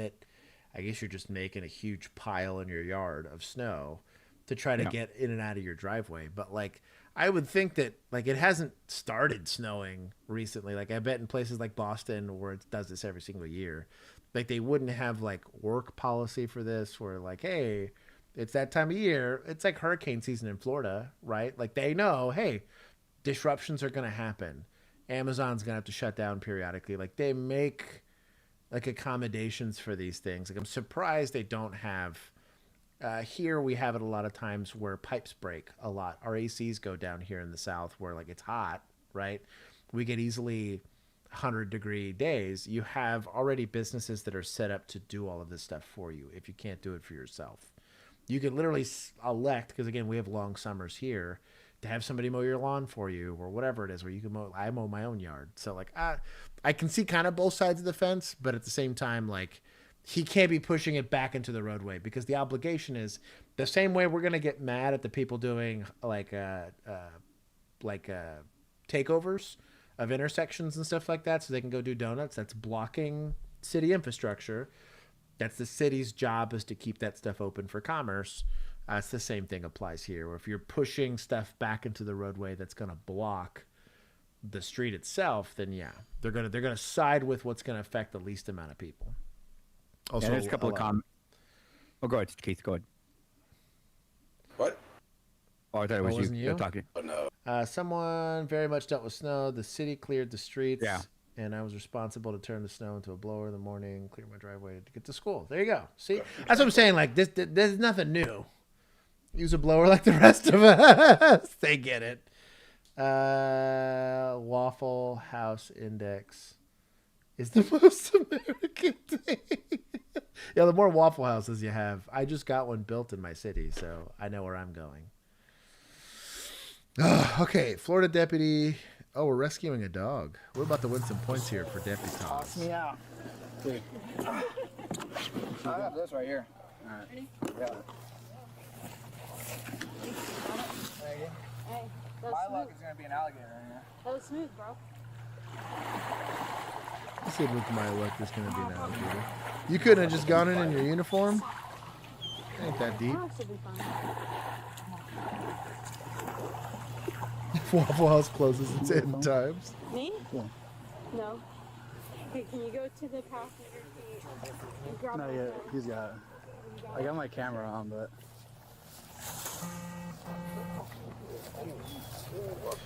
Bring your property value down. It needs to. My property value is way too high. Yeah, see, you were going to end up doing that anyways. My hero. Oh, your vest is trashed too and everything. Shout out to him. Worth it. Okay, I'm trying to figure out why the dog couldn't get out. Well, then Darwinism has an answer for that. It's an indoor dog. It doesn't know any better. It's just dumb. Hey, this has been breeded from the wolf, okay? If it doesn't have those survival instincts, it does not deserve to stay alive and breed and make dumber dogs, okay? Don't you have pugs? You couldn't have gotten further away from the wolf. Your pug would die in that stupid thing just as much as this guy. We're gonna take 10 from the old timer. Actually, no, I'm gonna go to Chris. We're just gonna make a Chris one. I'm gonna take 50 from Chris for advocating for dog death. And then county guys, we're gonna give him 10. Dude, I look at my dog, dude, and I'm like, how did you ever come from a wolf? Dude, There's just no way. What a genetic abomination, dude. This is Seattle Police Department. Chris broke off. Oh, did he? Oh, he's gone. Just like that. Hold on. I have to change my. It's always Yuki's fault. He came back. There it is. Yeah, He's back. I don't know what that was. I was gonna say is that I now have a French bulldog. That I mean, you're a half step up from a pug, I guess. Like, I know. Pugs but dude, it's completely nice dogs. worthless, dude. It would not survive in any capacity whatsoever outside the house. I laugh. I have a bunch of outdoor cats that just make it, like when rain or shine or whatever, and they can feed themselves if they absolutely needed to. But my indoor cats are, like, they get complained. Like, they freak out when they don't get fed every couple hours. Like, we're gonna die. And I was like, bro, there's dudes out there like literally catching birds out of the sky, and I can't even get you to catch like a spider or a mosquito. Like, they're so useless. Domesticated animals. Shake my head. Oh my gosh, Seattle! Look at Seattle brain. Yeah, gosh. Just PD. Remember Seattle allowed Chaz to exist. Yeah. And that is a failure of a police department. Well, how many likes are we at? I gotta see if I'm giving chat points. I'm gonna say we only have 45, and we had 80. We almost had 100. No, we have 101 people. Jesus, come on. I'm gonna say if we get to 80 likes, I'll give you guys 10 points. Come on, chat. We've been asking for likes. There should be over 100 likes now. I want to help you, and I need you to hear me when I say that. Is this also a self-correcting problem? Oh. I said that, didn't I? My timing for that was kind of poor.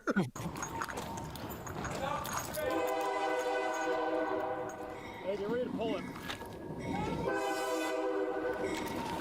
Ooh. Oh. They cut that real close.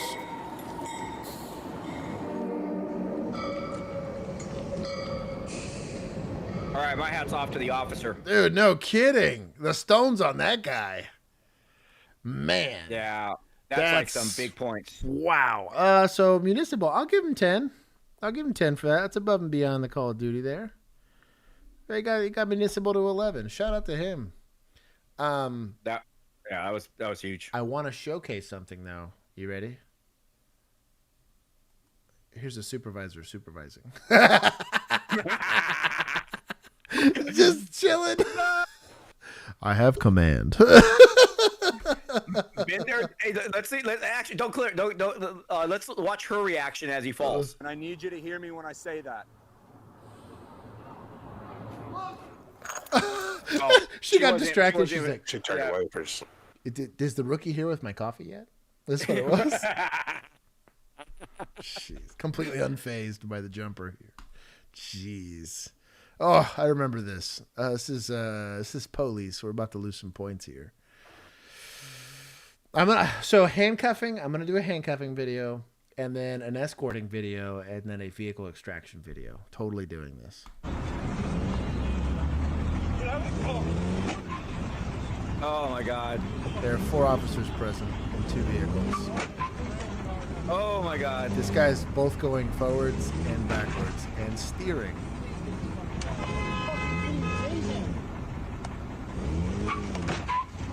Oh. They're so lucky none of them have gotten run over yet.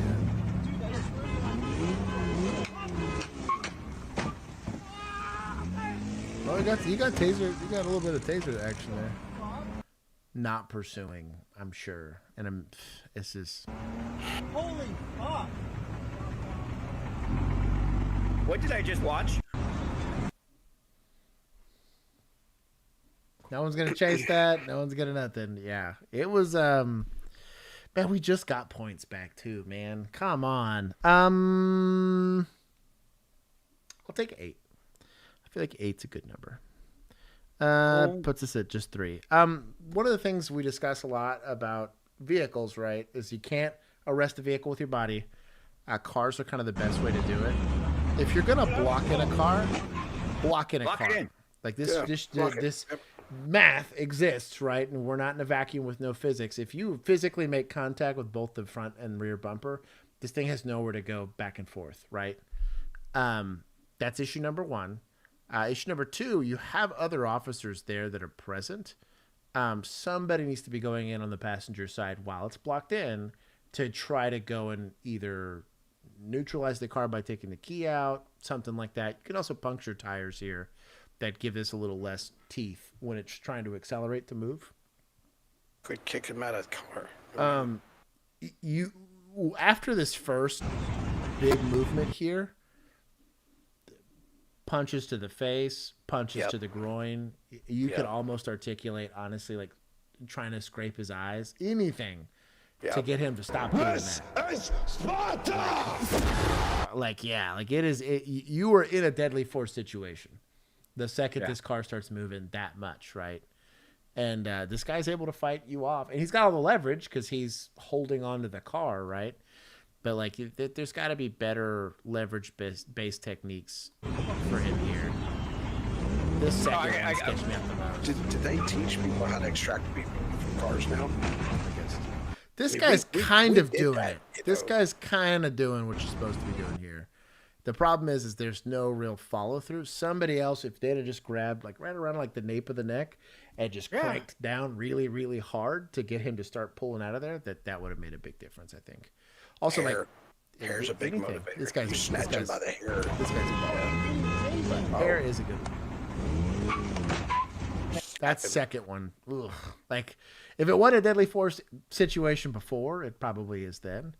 I'm not saying you're going full carte blanche and like cooking off around on this guy. I don't think that would necessarily be. It would be a lot more gray on articulation just because he's not driving directly at you. But I do think that like way more force needs to be used here to get the situation. I don't know what he's running for, but yeah, dude, it's awful. That's they're very, very lucky they didn't get injured. I'm gonna assume it's a lot of policy issues as far as what they're doing. They're trying to tase. There's probably some poor training. I'll take 5 from administrators on this one for not giving them the tools to be successful in what's a very common police interaction. People in vehicles is a huge.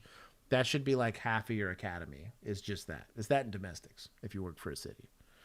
I like the title of this. Yeah. Developing tonight, city officials in Ravenna are accusing the Portage County Sheriff's Office of randomly dropping off recently released inmates in their city. They wanted to ride. Shows police confronting one of them for stealing clothes off of scarecrows downtown because they say she was left overnight in the cold. Giovanni Leggi reports. Why are you destroying stuff out here? Why are you taking apart all these scarecrows? Police body camera video shows the moments after a woman took clothes off scarecrows during early morning hours. She had nowhere to go after being released from jail. Were you here all night, or they just dropped you off this morning? Out here all night. She tells officers the Portage County Sheriff's Office left her there the night before, and there was a reason she needed the clothes. She was taking all the clothes off of that because she was cold. Ravenna city officials say this is just one example of an ongoing. You don't have like some sort of criminal mischief, charge or something? Problem. They say the sheriff's department drops the released inmates off at night, adding that those releases oftentimes happen when resources are closed. You're putting our business owners at risk. You're putting our residents at risk. To be fair, Karen, you should have law enforcement that if there are problem individuals that are doing what you're accusing of happening, then they should have a solution for that. Right? Fort Worth drop people off in our city all the time, and vice versa. Yeah. We take people to the next county. Yeah, all the time. Stuff. Well, there's some areas that actually have laws that state that when they're released, they have to be released to the residents of record, the city of record. So like where they have their last ID or whatever. Yep. Well, and that's kind of what I'm getting at is like this lady's pearl clutching about like how dare these county guys drop off these people. But I'm like, one, they're people, so they haven't committed a crime yet. But once they start committing crimes or issues, like, are you not providing your citizens with protection from that? What Karen needs to worry about is going to the dentist and getting her teeth straightened. Look at that.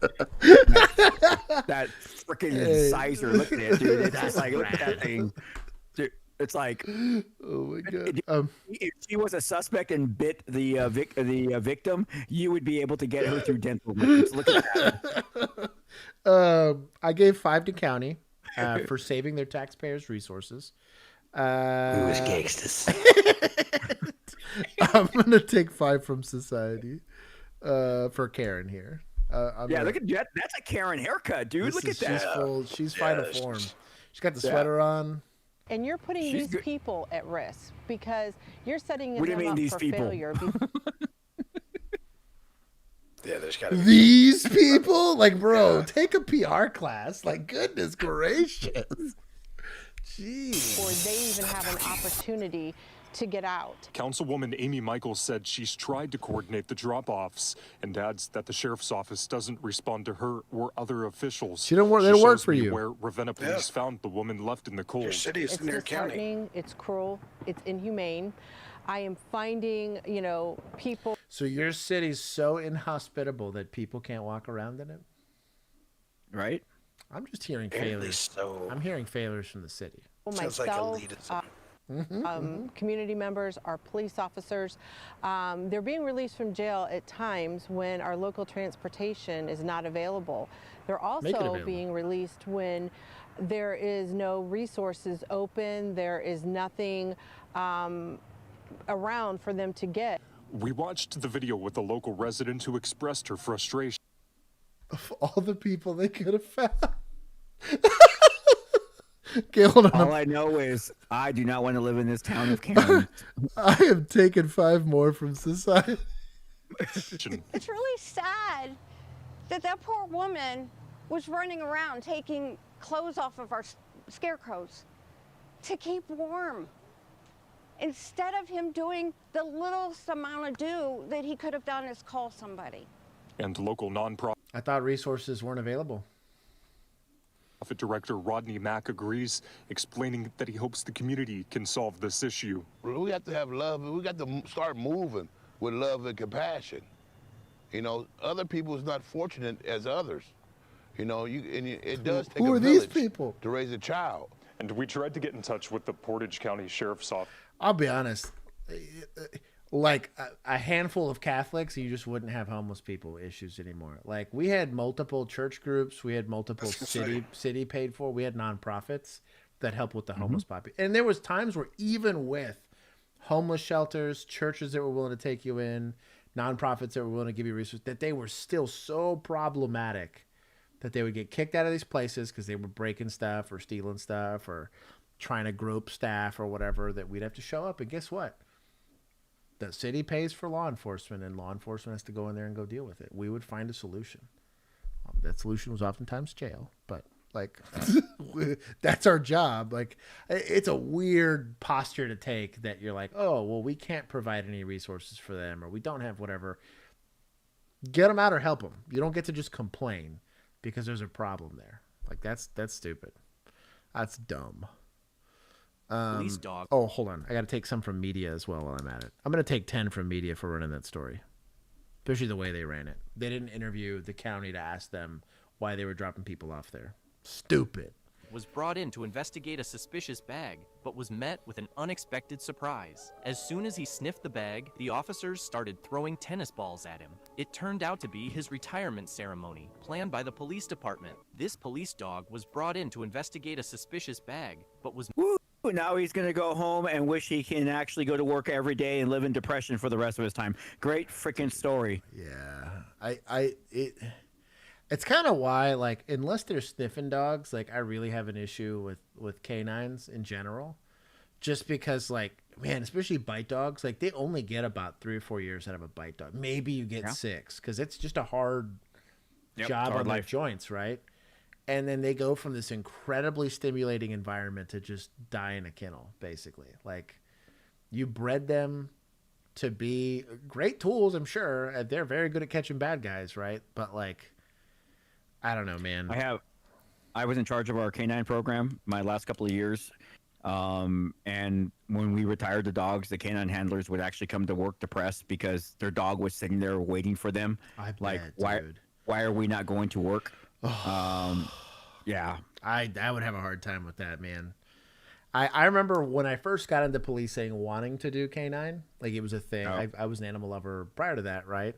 And I still am now, I guess. But I met our canine. Our canines were we had just bite dogs. Our dogs didn't do the sniffing. They were only bite dogs, and they were enormous. We had big old Cujo dogs that were kind of angry, and you couldn't really pet them. But I got to watch. I talked to some of those guys, and they were like, "Yeah, it's more depressing than we thought." Because it is cool. Like, you are a very helpful tool at times. Oh, yeah. But I think that, like, we have a very oftentimes policy on how you use canines is typically really bad. I've seen a lot of them sick a dog on an armed suspect, and I'm like, "What are you doing?" Like, you might as well you're just sending it. And I get it. Like, you don't want to send an officer, right? I was like, yeah, but like at the same time, I'm gonna charge the suspect assault on a peace officer if they assault my dog. So if I'm going to treat them legally the same way, shouldn't policy apply to them the same way it should with people, right? I'm okay with the dog being part of apprehension, but unless I thought this guy wasn't armed, I don't think it should happen off leash, in my personal opinion. I have very strong feelings about this. Animal cruelty is a felony in Texas. There's no difference between having a fight dog, like Michael Vick style in this. As far as the dog is not going to, and obviously, most of the time, like the dogs are very happy to go to work. These are people pleasing animals, right? But like, man, it's just not a good life. Even if you look at like the way that these dogs often get recruited, when you're like getting prime dogs, these are like $60,000 dogs. As a puppy, they're like testing them for aggression and intelligence and defiance and stuff. It's just not a good life. These poor guys. Who's this, county? This police. This looks like police. Met with an unexpected surprise. Police, yep. As soon as this is police. They're gonna get police. I'm gonna run this story like the media. Are you ready? City cops pelt a dog with balls for refusing to work longer. They harass him with toys. I'm gonna take 5 for a -2 for municipal. Trooper, we have 4 more videos left, then we're done. Loses his license for texting and driving and speeding over 90 miles per hour. These are things that could get you in real trouble. But Chief Investigator Jeremy Finley says it wasn't a citizen doing it. It was a state trooper. He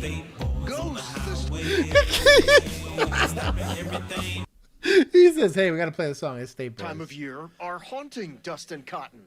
Not that kind, but rather ghost stops. The supervisors of the former THP trooper say he admits to making ghost stops. That's when an officer tells dispatch he's running a license plate. So it looks like he was making a traffic stop, but actually never stopped the driver. It's among the reasons the THP wants the state board that certifies officers to strip him of his license. But Cotton is ready to push back. I don't feel like anything I've done is ethically wrong, morally wrong, or illegal.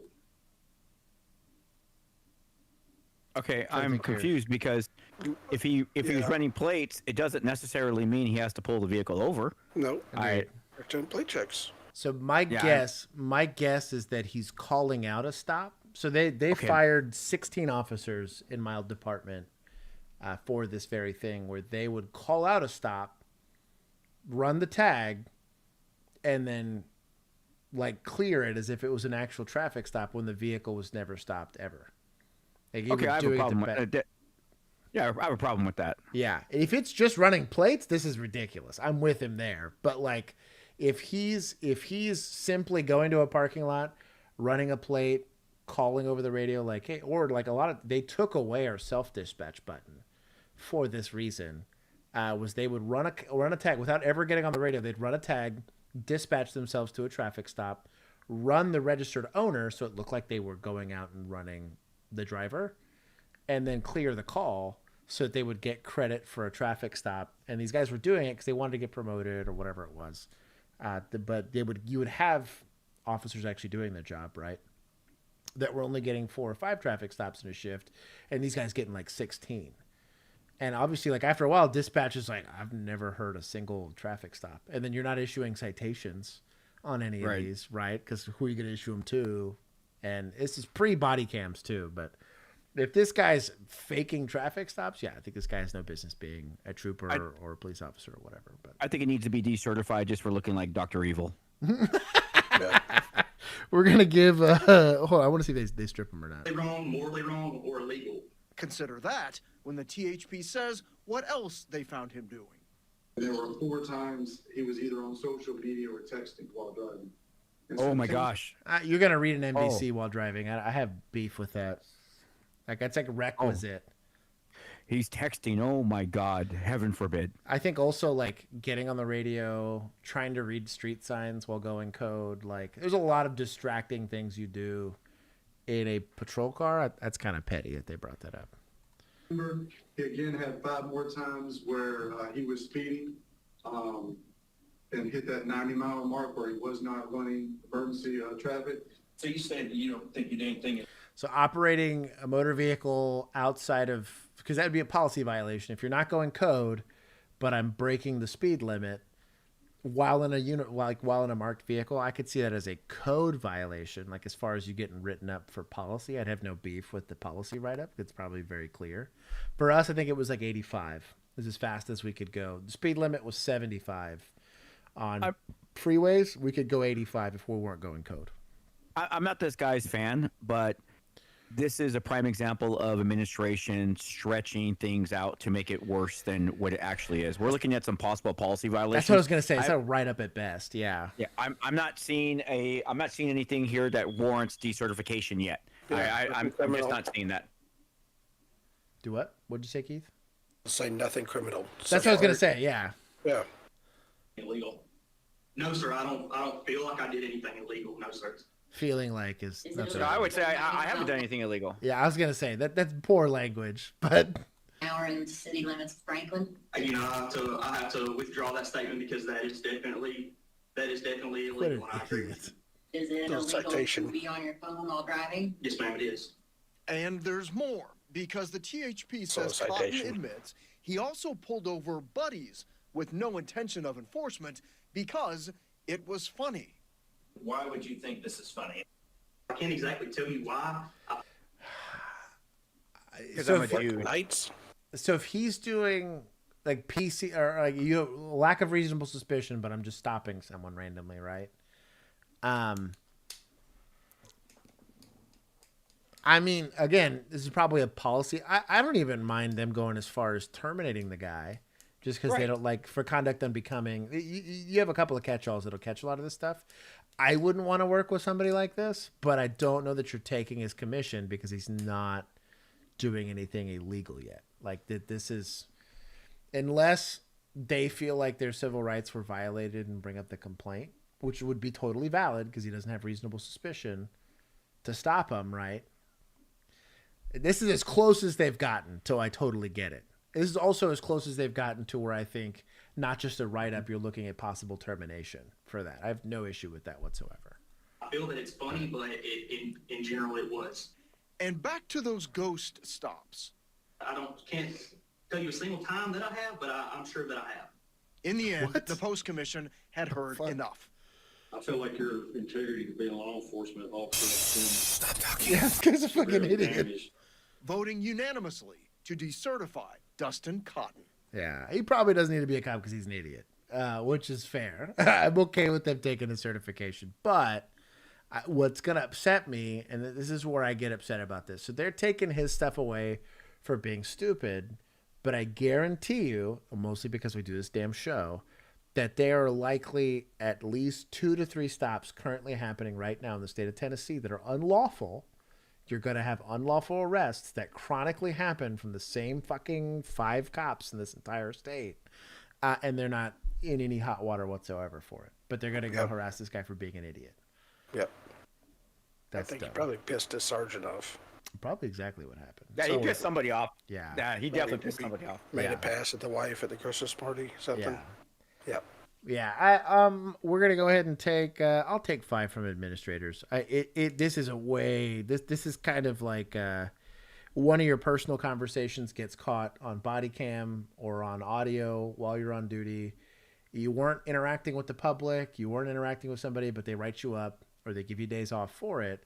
When if they were held to the same standard, they wouldn't apply it the same way. Like in the same way that I think the law should apply equally to everybody.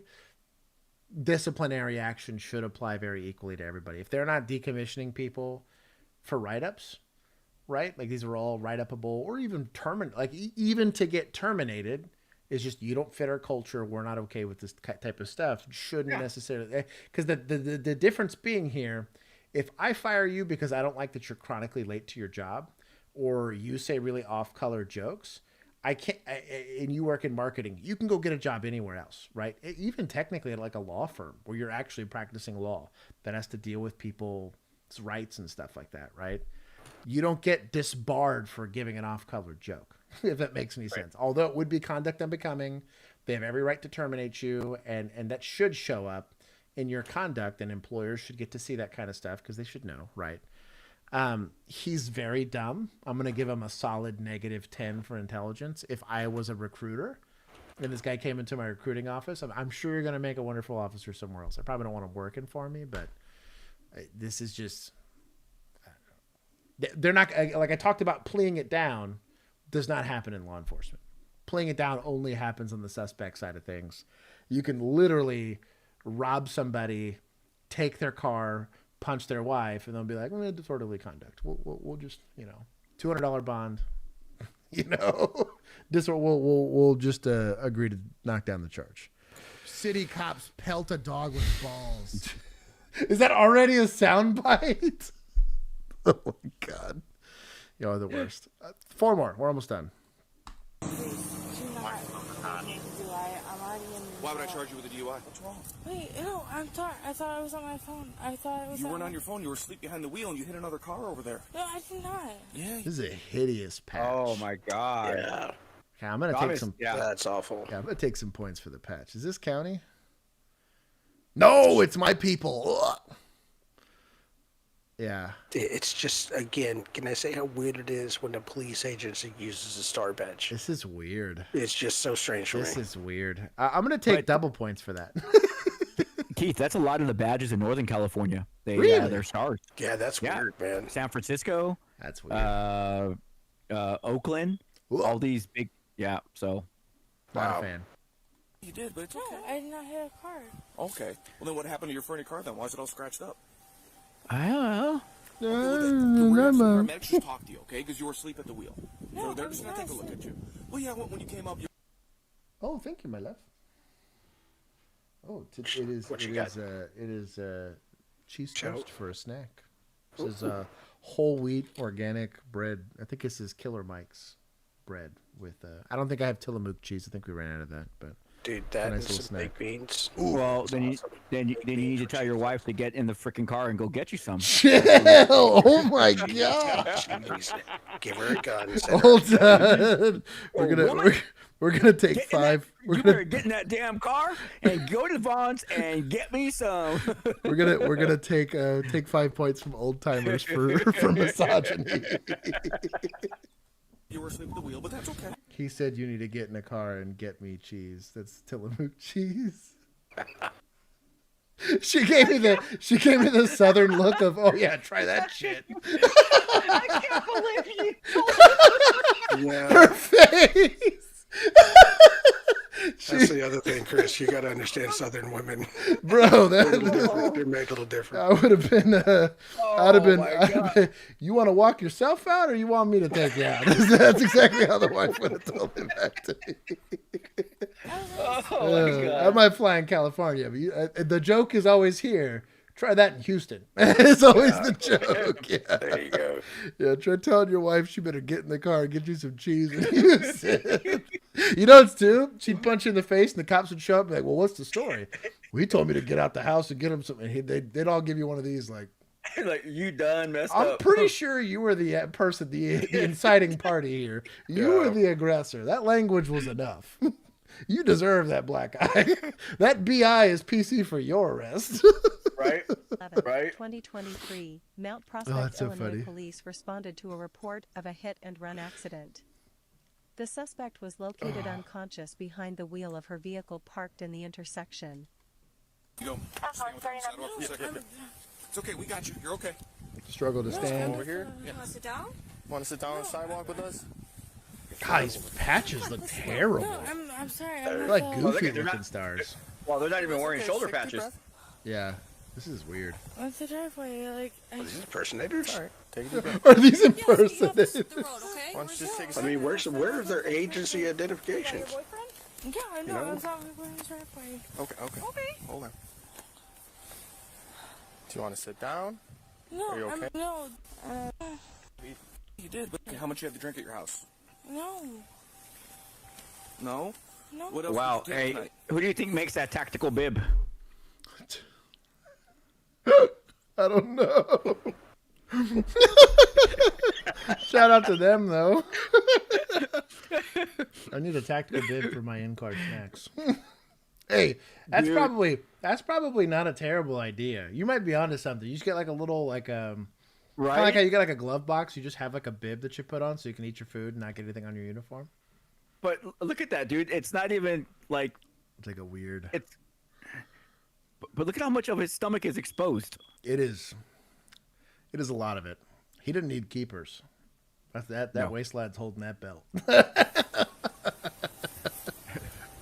No, was at my house tonight. You're just at your house tonight? Yeah. Okay, where's your house?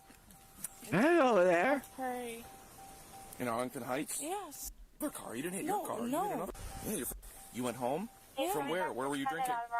From my work. Where were you drinking? I love this guy's interview. Drinking at work? Yeah. Okay, how much did you have to drink at work? I had one drink and What was it, like a beer or like a cocktail? a cocktail. Okay, what kind? Like a rum? Or... The good stuff. A cocktail. A cocktail? Where do you work? I don't know. Where do you work? Because I can't see an identification on you. I'm the manager. I was thinking the same manager? thing. Yes. How long you been doing that? Dude, I've been doing that since Good LARPers.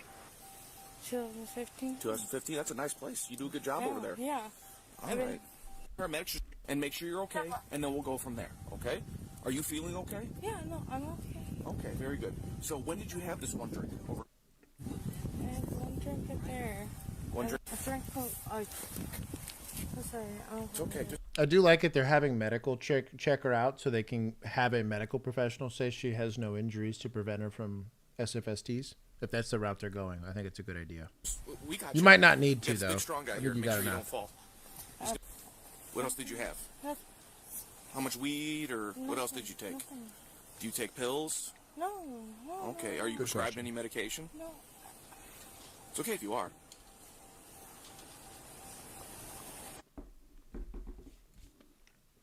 What is? I know about you. No. I'd be a good, I, You are. just a little bit. When? Like, like 2 ounces, like. Sure you're good, and then we'll go from there. Okay. We'll go from there. How old are you, Genevieve? I am 20, almost 27. Almost 27? All right, very good. These guys got to ask you a couple questions. You stop there. Man, she is really tore up, man. According to the police report, the suspect was transported to a medical facility and had a BAC over 5 times the legal limit at .45. Holy cow, 4.5? That's a good one, man. The highest I've ever seen in person was, I think, 3.1. And they were hammered. Like, I was shocked they didn't die. I've seen a 0.4, but as a medic, not as a cop.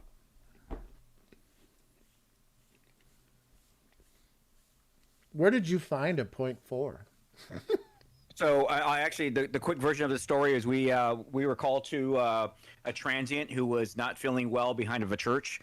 So we're very weak, dehydrated, and this is actually back in the days when they used to drink the old E, the big old Old English, and he had said he drank 4 of those total that morning. So then we're like, okay, well, we're gonna go ahead and get some fluids back on you, Josh. This actually, and Keith, this is no lie. When I went to start the IV on him, when the blood came out and went onto the white sheet, it was pink. It wasn't even red. That's how diluted his blood was. Dude, yeah. We started the IV, got him to the hospital, and then later on when we went back to drop off somebody else, we asked what his BAC was, and it was 0.4 something. And I remember the doctor even saying he should be unconscious. Yeah. But he was a functioning alcoholic drunk. You get some people that they just, man, that's crazy. 4.5 is wild. But the fact that his blood was pink when it fell onto the sheet was like, I was like, what the hell? Like, that's weird. Wait a minute. Yeah. That's how. Because you got to think, even when I used to donate blood, like, because I would do platelets, like, it would take a while for the line when they would go from drawing blood to like pumping like my platelets back or my plasma back in or whatever it was. It would take a while for that saline to finally dilute out enough to push some of that stuff back into my bloodstream. It didn't just turn pink right after it would start. The pump would go in reverse. That's wild. That's crazy. I'm glad I threw the book at this lady. That's crazy irresponsible. I was thinking maybe there would be like GHB or like a mix with some sort of drug, but like that much that they're only looking for blood alcohol content. You got to earn that. That's work. We'll see if we watch this 3-part series. This might be the only one we watch. These are kind of long. See if I skip through. My name is Vivian Raigosa. I'm a police officer for the city of San Fernando. Being a female, you have to be a little bit more careful because people can hurt you a lot more. So that's why I have to be like twice as more cautious about everything, twice as more observant. So it's kind of like a job up here. It's like a 24/7 kind of thing. Going into this field, I think it's a real eye-opener that, yeah, you might not make it out. This is something that I was called to do. 30 route to 3 from the plane board.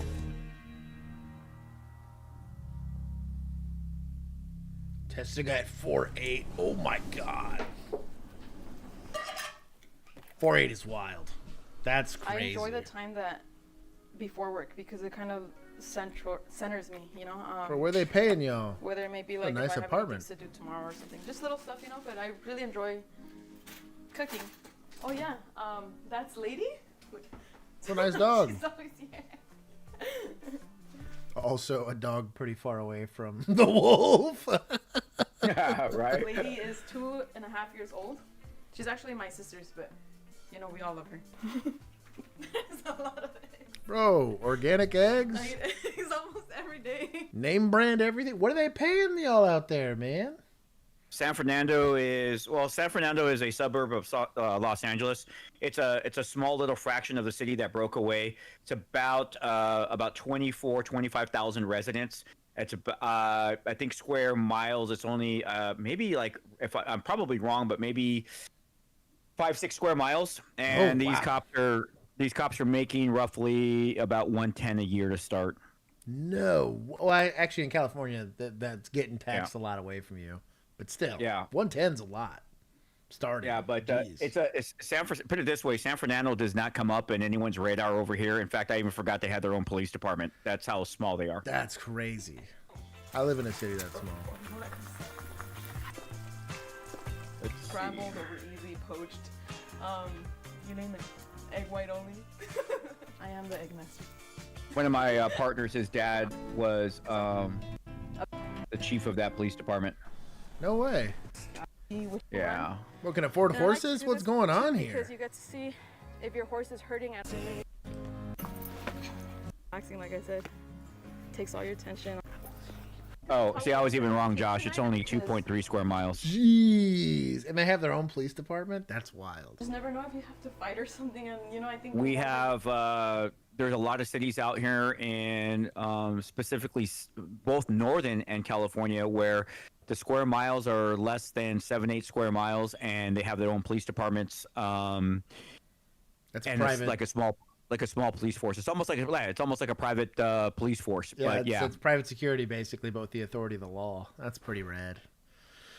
Must be nice. to grab I onto, respect it's, like, more this. dangerous. This is so I will say this. I give California a lot of shit, but as far as law enforcement is concerned and law enforcement culture, seeing grooming standards like this where they make people with longer hair put their hair up, specifically because again, if you're going to get in a fight, this is going to get used against you. I do like seeing that. Okay. I don't know if that's policy, but good on her for doing it. It's actually policy out here. It's a LAPD standard that they actually have to have their hair in a bun or in a ponytail that cannot pass their shoulders. Yeah, that's Music smart. that pumps me up, you know? I wanted to be a police officer. I was about like 21, and my father was completely against it. And I like good wholesome And she's life. got a If GMC, something would dog. ever happen to the city of Sanford, like the last 3 weeks. Okay, so right now I'm gonna go into the locker room. I'm gonna get into my uniform, get all my gear set up, and then I'll be right out. Busy. All right, you guys know Orange Grove basket Plaza weave. What? from 2nd Street. I hate basket Right off. weave. Same, dude. Same. What's her name? Boy, don't make me take off the leather. I'm gonna leave this basket weave print on your ass. Stupid quote. Let's see. Do you recall her name? Vivian Raygoza? Something like that. Raygoza? Raygoza, I think. Raygoza. Robert Adam Young, George Ocean Zebra Adam. That last Vivian.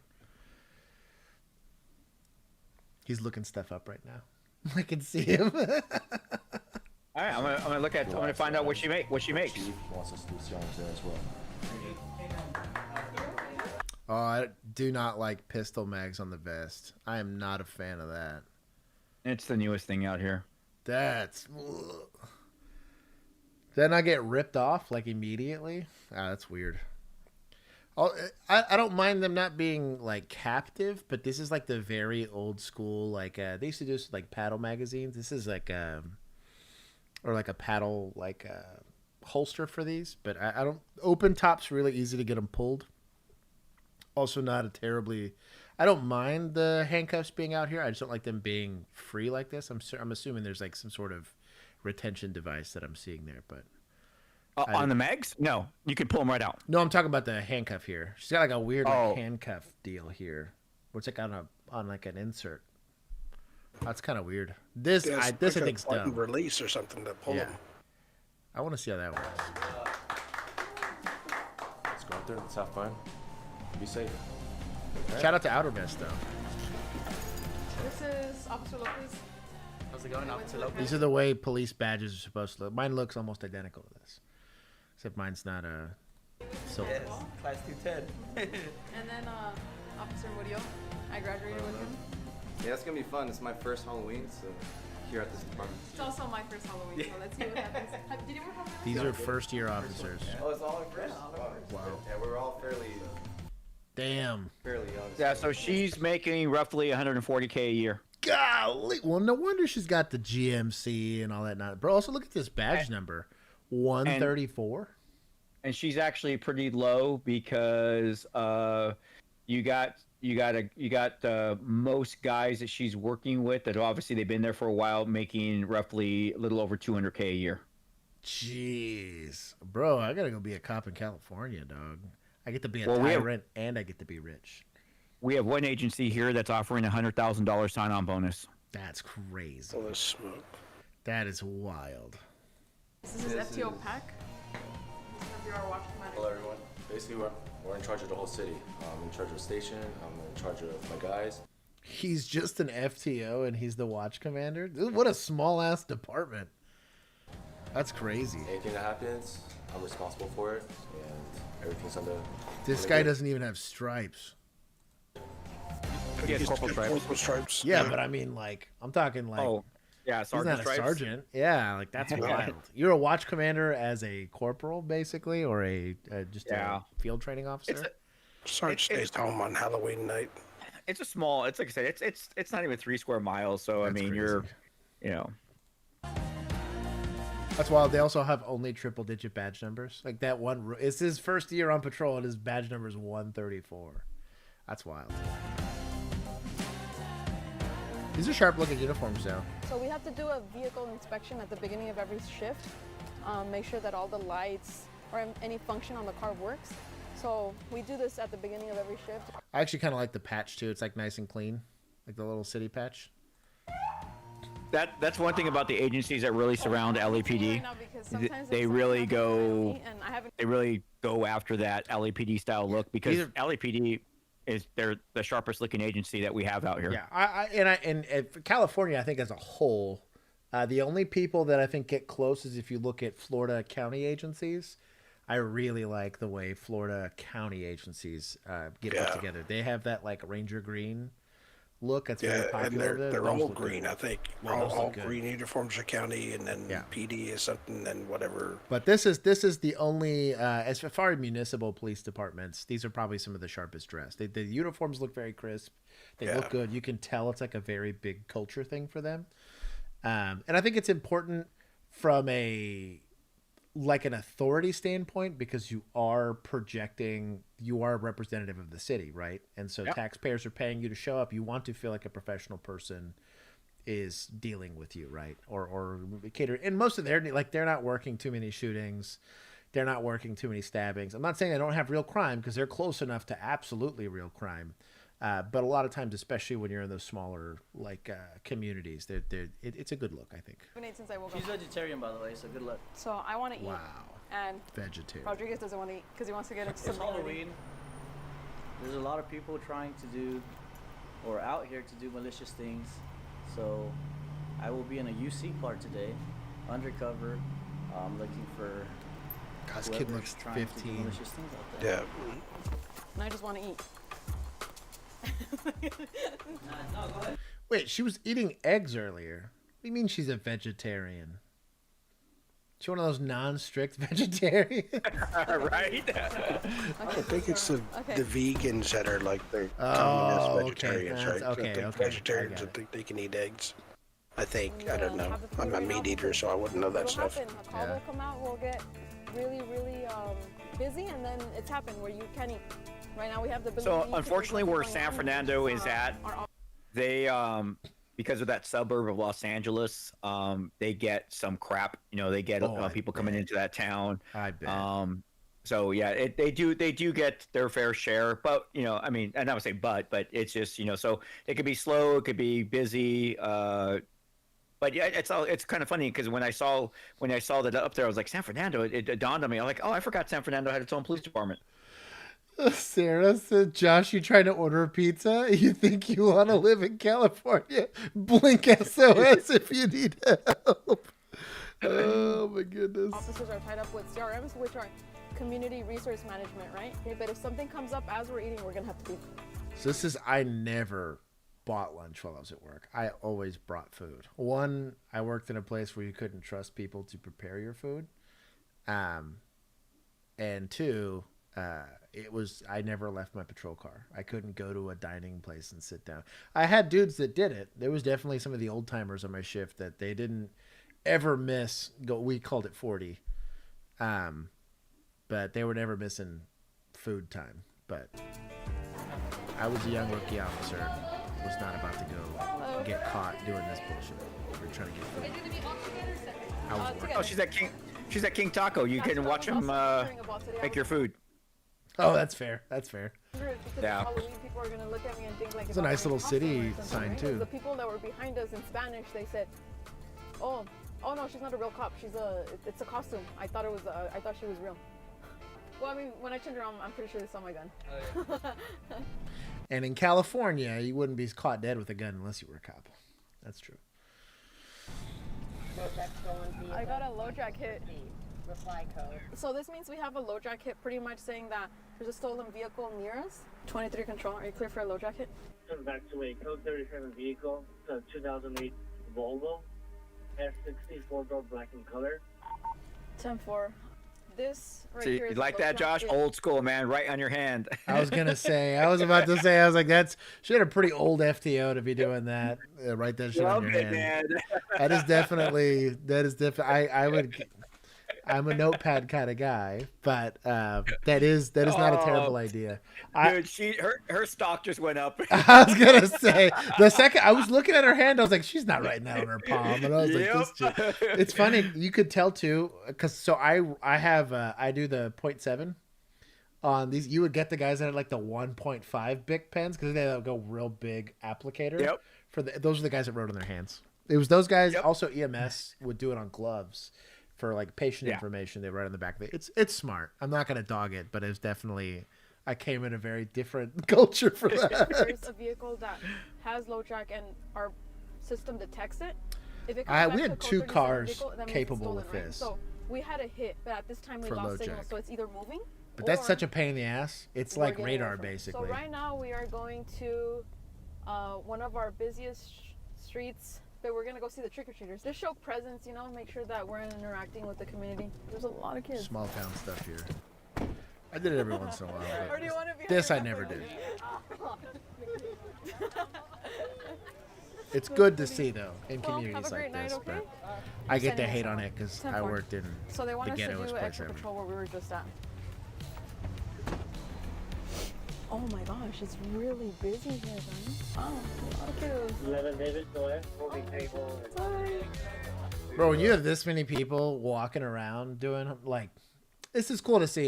It's good to see communities like this. It does make me happy, and I feel like it would have been cool to be a cop in a place like this. But like, I worked in a place where too many people were getting mugged. That basically people didn't go trick or treating, and I also had like more apartment complexes and townhomes than I did actual like residential neighborhoods like this. And all the senior officers, the few ones that we did have, they were their beats, not mine. So they could go and hang out with the kids and take pictures while we're getting in fist fights at Waffle House. They would show up to help, but I did not work at this nice little place. So awesome. This is so great. Yeah, Clown ones are super creepy. It's so wild. Look at that. I'm so jaded. I didn't let anybody. Everyone that walked up to my car got mean mugged. I was like the most unapproachable person.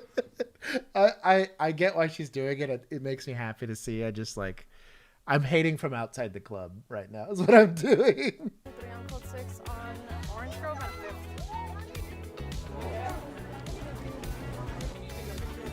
Yes, of course. Yes, of course. That's hilarious. It's good to see though. It's good PR. Yes, of course. I actually like the fact that San Fernando is doing something like this. Yeah. See, and to me, this is better than like that crap like National Night Out where they're doing like dumb stuff where it's like specifically, this is like, hey, this holiday is going to happen no matter what. Hey, go ahead and do a directed patrol in what I know is going to be a highly populated area. What this is called is visibility policing. We did this a lot when we had big events. So you'd have like a Taylor Swift concert or you had something. We had a lot of part-time officers that were there, but where people were parking their cars wasn't next to the venue. And so they would make us do directed patrols in the area. And you got this big old blue and white Tahoe, right? And a fully uniformed officer. And it would give them a lot of peace of mind that they were in a safe place. They weren't, because they were probably 2 streets away from a shooting. But like, in general, this is just called police presence. So I'm again hating from outside the club with how close she's letting people get to her. But Nice to see how the it's definitely really like Halloween. it's a good thing to see, because this isn't like some contrived That was bullshit. insane. They're meeting the community where they're at, what they're already doing. That was super busy. Very smart. That was a lot more people than I expected, to be quite honest. So the watch commander currently called us in for all the units to show up. So we're gonna see what he might need right now. Oh, all the families are here. And then you gotta get this. See that? Oh my god. It's part of the style. Some people. This could be your cousin, Chris. This is What's funny- I've seen young wait. pictures of you. No, what's funny is he's actually right. It is part of the style because I do that to my hair. I was gonna say. Bro, it's so funny too. You gotta have the little thing coming up that you specifically don't cut a part of your hair so it comes down a little bit. We're both some kind of beaner, but we're a different culture. Beaner, that's for sure. I'm Tejano and you're SoCal beaters, so it's a little different. Yeah, Southern California beaners, yep. Y'all are a different breed. They look sharp though. What are we doing? Trust one another.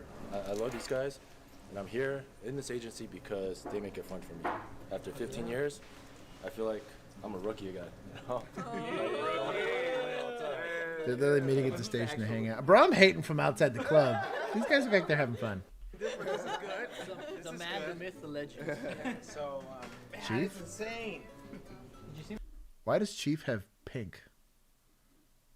Because they would probably filming this during the breast awareness. Yeah. We go with pink patches. I love it. I almost got hit by like 30 cars. People do the same thing too. So we're actually gonna go. We're gonna go 10-8. We're gonna go patrol ourselves. So I'll be out there as well. Yeah. I was out there, and I don't know how many pictures I took. Oh yeah. With the kids. They would go to the middle of the street. Can we take a picture? I'm like, all right, go ahead, hurry. Yeah. No, it's good, and it just shows the community support. All right, old timer. Bro, look at that old timer. Bro, Father Time just crept out from behind the scenes there. Look at this guy. I don't know how many pictures I took. Oh yeah. With the kids. They would go to the middle of the street. Can we take a picture? I'm like, all right, go ahead, hurry. Wait for it. Yeah. No, it's good, and it just shows the Let's see him. community support. Father Time back there. And the hard work. Working the property. He's got like 15 stripes on his forearm. Jeez.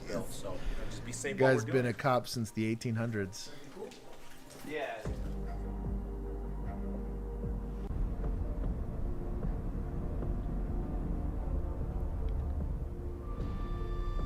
Okay. Well, we'll watch part 2 and part 3 next week. I'm not going to keep you guys here for that much longer because I know it's late for Chris.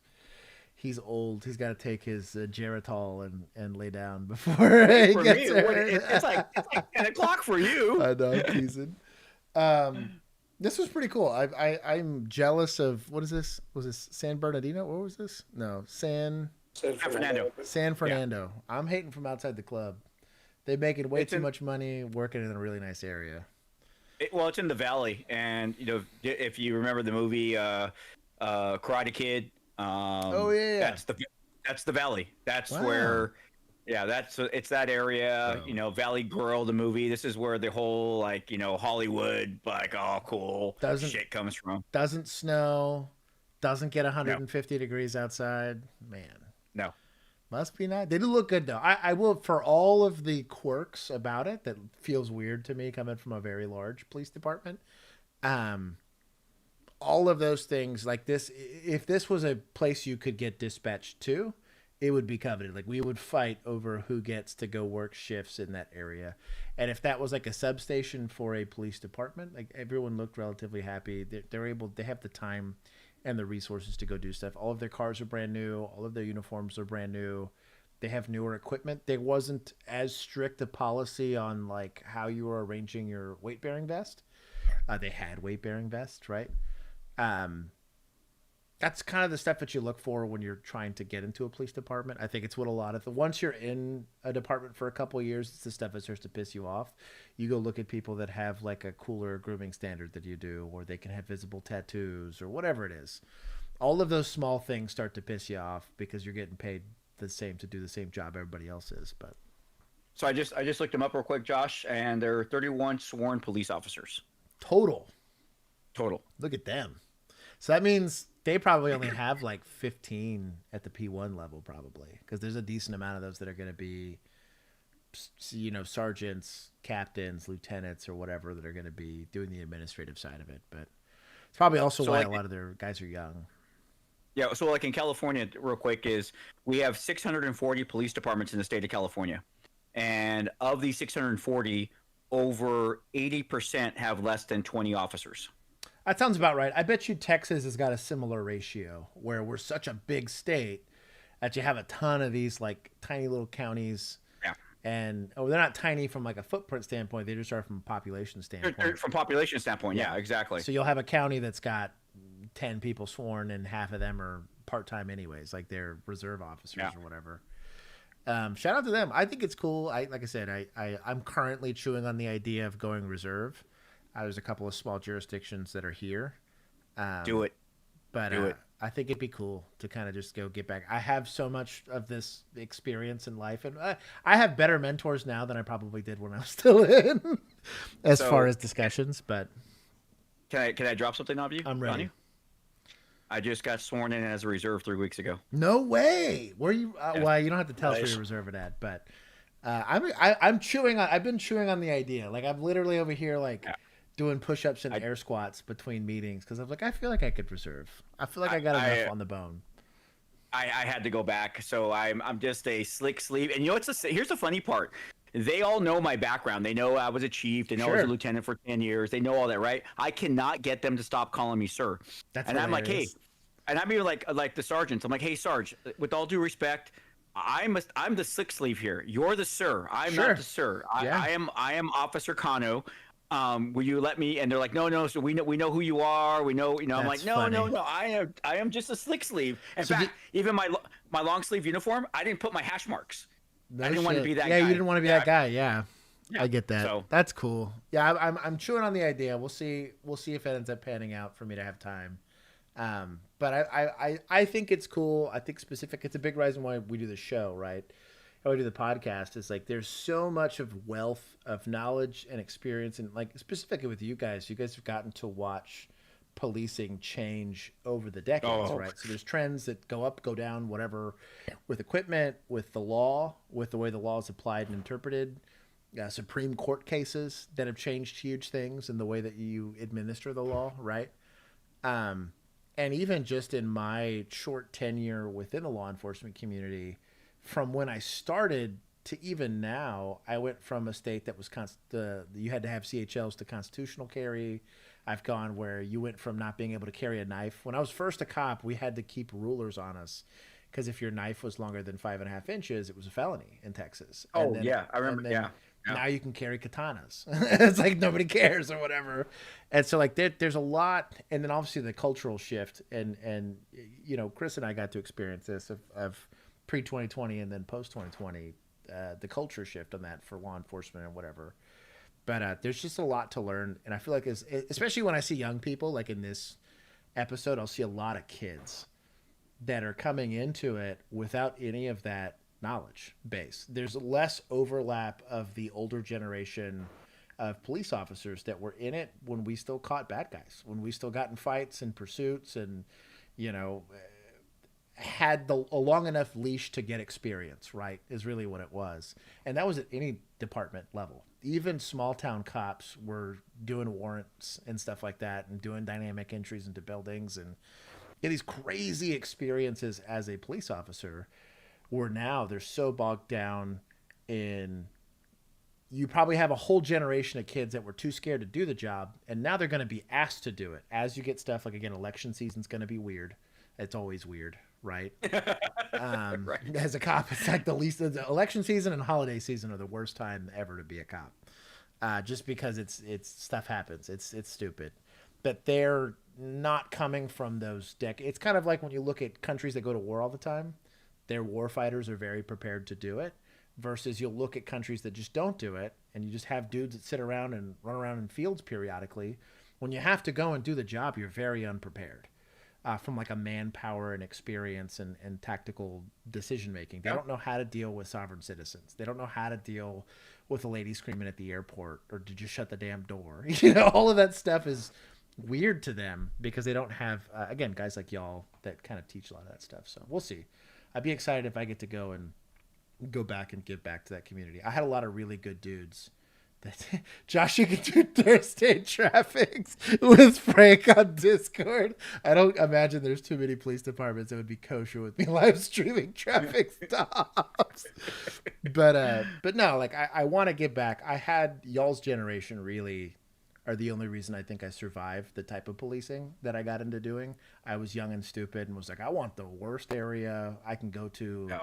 I want the best. And it was funny because I would go there, and the guys that have been doing it for 17 years, I was like, damn, these guys are real, like, rough around the edges. I remember feeling I was the college educated, and I was also like in my late 20s. I was like 26, 27 by the time I hit the street. I felt very put together as an adult, so I didn't have like some of the insecurities a 21-year-old would have. And meeting a guy that's been fighting people for 17 years, and he looks at me like I'm a jackass because I'm being way too nice. I'm giving people way too much leash. And I learned. I got the lectures, and I got my ear pulled on, and I got told I was a dumbass a bunch. I was physically moved from something, especially when I was new as a police officer. And then once all of that stopped happening, I realized I just became a better cop. That experience probably saved my life. I know for certain it saved my life multiple times. And like I feel a very big need. It's why we do the show. It's why we do body cam breakdowns. We're trying to pass some of that institutional knowledge to the next generation so that we can get old and useless, and they can protect us when we can't do it anymore. But thank you guys. How many likes did we reach today? I need to see it. I can't see it from my end. 56, and there's still 97 people here. So as you guys are leaving the podcast, please drop a like. If we get to 70 before I go off, I'll give chat plus 10 points. I'll give you the score breakdown. Go check out Chris. He's still doing YouTube. Go check out his channel. Go let it grow. He's a cool dude. We got to figure out time. You and I are both busy, but we'll figure out time to do. We'll do something fun. We'll figure out a fun podcast together. Oh yeah. Feds were at -85. Chat was at +19. You guys can thank Phoner for getting Chris to laugh more than once. State boys were at -6. County was at +16. How the fuck did that happen? Bro, Keith, you're biasing my stats, dog. This is bullshit. I don't know what you're talking about. Live stream, podcast, vlog. It's all the same shit when you're old. What is it? Municipal came in at -12. We got to do a little better on municipal. Admin was at -20. Society was at -25. Media was at -12. Second responders showed up only because they were incarcerated, so they got +5. Suspects were at -9. Old timers got plus 15. I'm shocked y'all ended positive. Like, I'm fully, by the beginning of this, I thought we were going to do very poorly. And then Chris is sitting at negative 50 for advocating for Darwin to take over on the dog in the pond. I want to thank everybody that stopped by and hung out with us. I will be doing a after party. We're going to play a little bit of Phasmophobia because it is spooky time. I do want to give legitimate prayers to the first responders that are going to have to go be out there in the holiday season. My time for now has passed for that, but I do remember I worked more than one.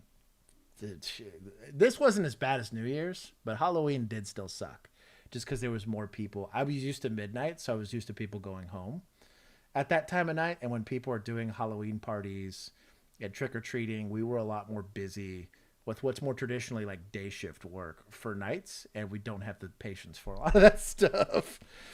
When are y'all doing another Coffee with a Cop? I don't know. So real quick, Sarah, I'm actually going to be getting with producer Juan, Bill, and Josh, and actually probably Keith as well, so we can do something. I'm trying to shoot for the last Saturday of the month to be Coffee with the Cop. Obviously, with October schedule, it's kind of real difficult and that type of stuff, but we are planning to get back to our regular programming as well as on my channel. And I want to make the last Saturday a Coffee with Cops, a regular thing, so you guys all know as well when it's going to happen too, because obviously you guys enjoy that type of stuff too. So I do appreciate Josh bringing up my channel, Chris the Cop. Come on over, man. If you want to watch the old guy suck at playing video games, that's the channel for you. Sucks putting it lightly. It's kind of like watching a special needs kid try to do something. I mean, it's pretty sucking at it. It's like having played video games with you, like, it's fun. So Keith's an old timer, right? And he's like an old timer, but Keith kind of crushes. He has his moments where he comes out and like crushes. Yep. For Chris, it never happens. The more we rely, like the more he gets leaned on, the more he folds. And so, like, Chris a deck chair, dude, he's a two-legged table, dude. When it comes to video games, on a different game. I just, oh my god! And then if I haven't played a game in a while, I just suck even that much more. You know, it's like it's not a good time. And then it's like you guys, when we were all playing games, you guys like are starting to like, hey, no, let's go this way. The room's over here. And I'm like, how the hell do you remember where the room's at or where the evidence is at? It's just like, why? How do you retain that? I mean, Chris is definitely he's in the other side of the hill for video games. But, go check that stuff out. I started with video games as far as like as a kid. I mean, when Pong came out, I was a kid. Atari 2600, I was a kid. I don't know. I digress. I'm sorry. Anyways, I'll see the rest of you guys in the after party. If you'd like to join the after party, you could do either through our Patreon group or through a YouTube membership for as little as $1 a month. You can join our Discord. Until then, I will see the rest of y'all next time. Peace. Thanks, OC fans. Flashlights on, Boot. Jesus, I hate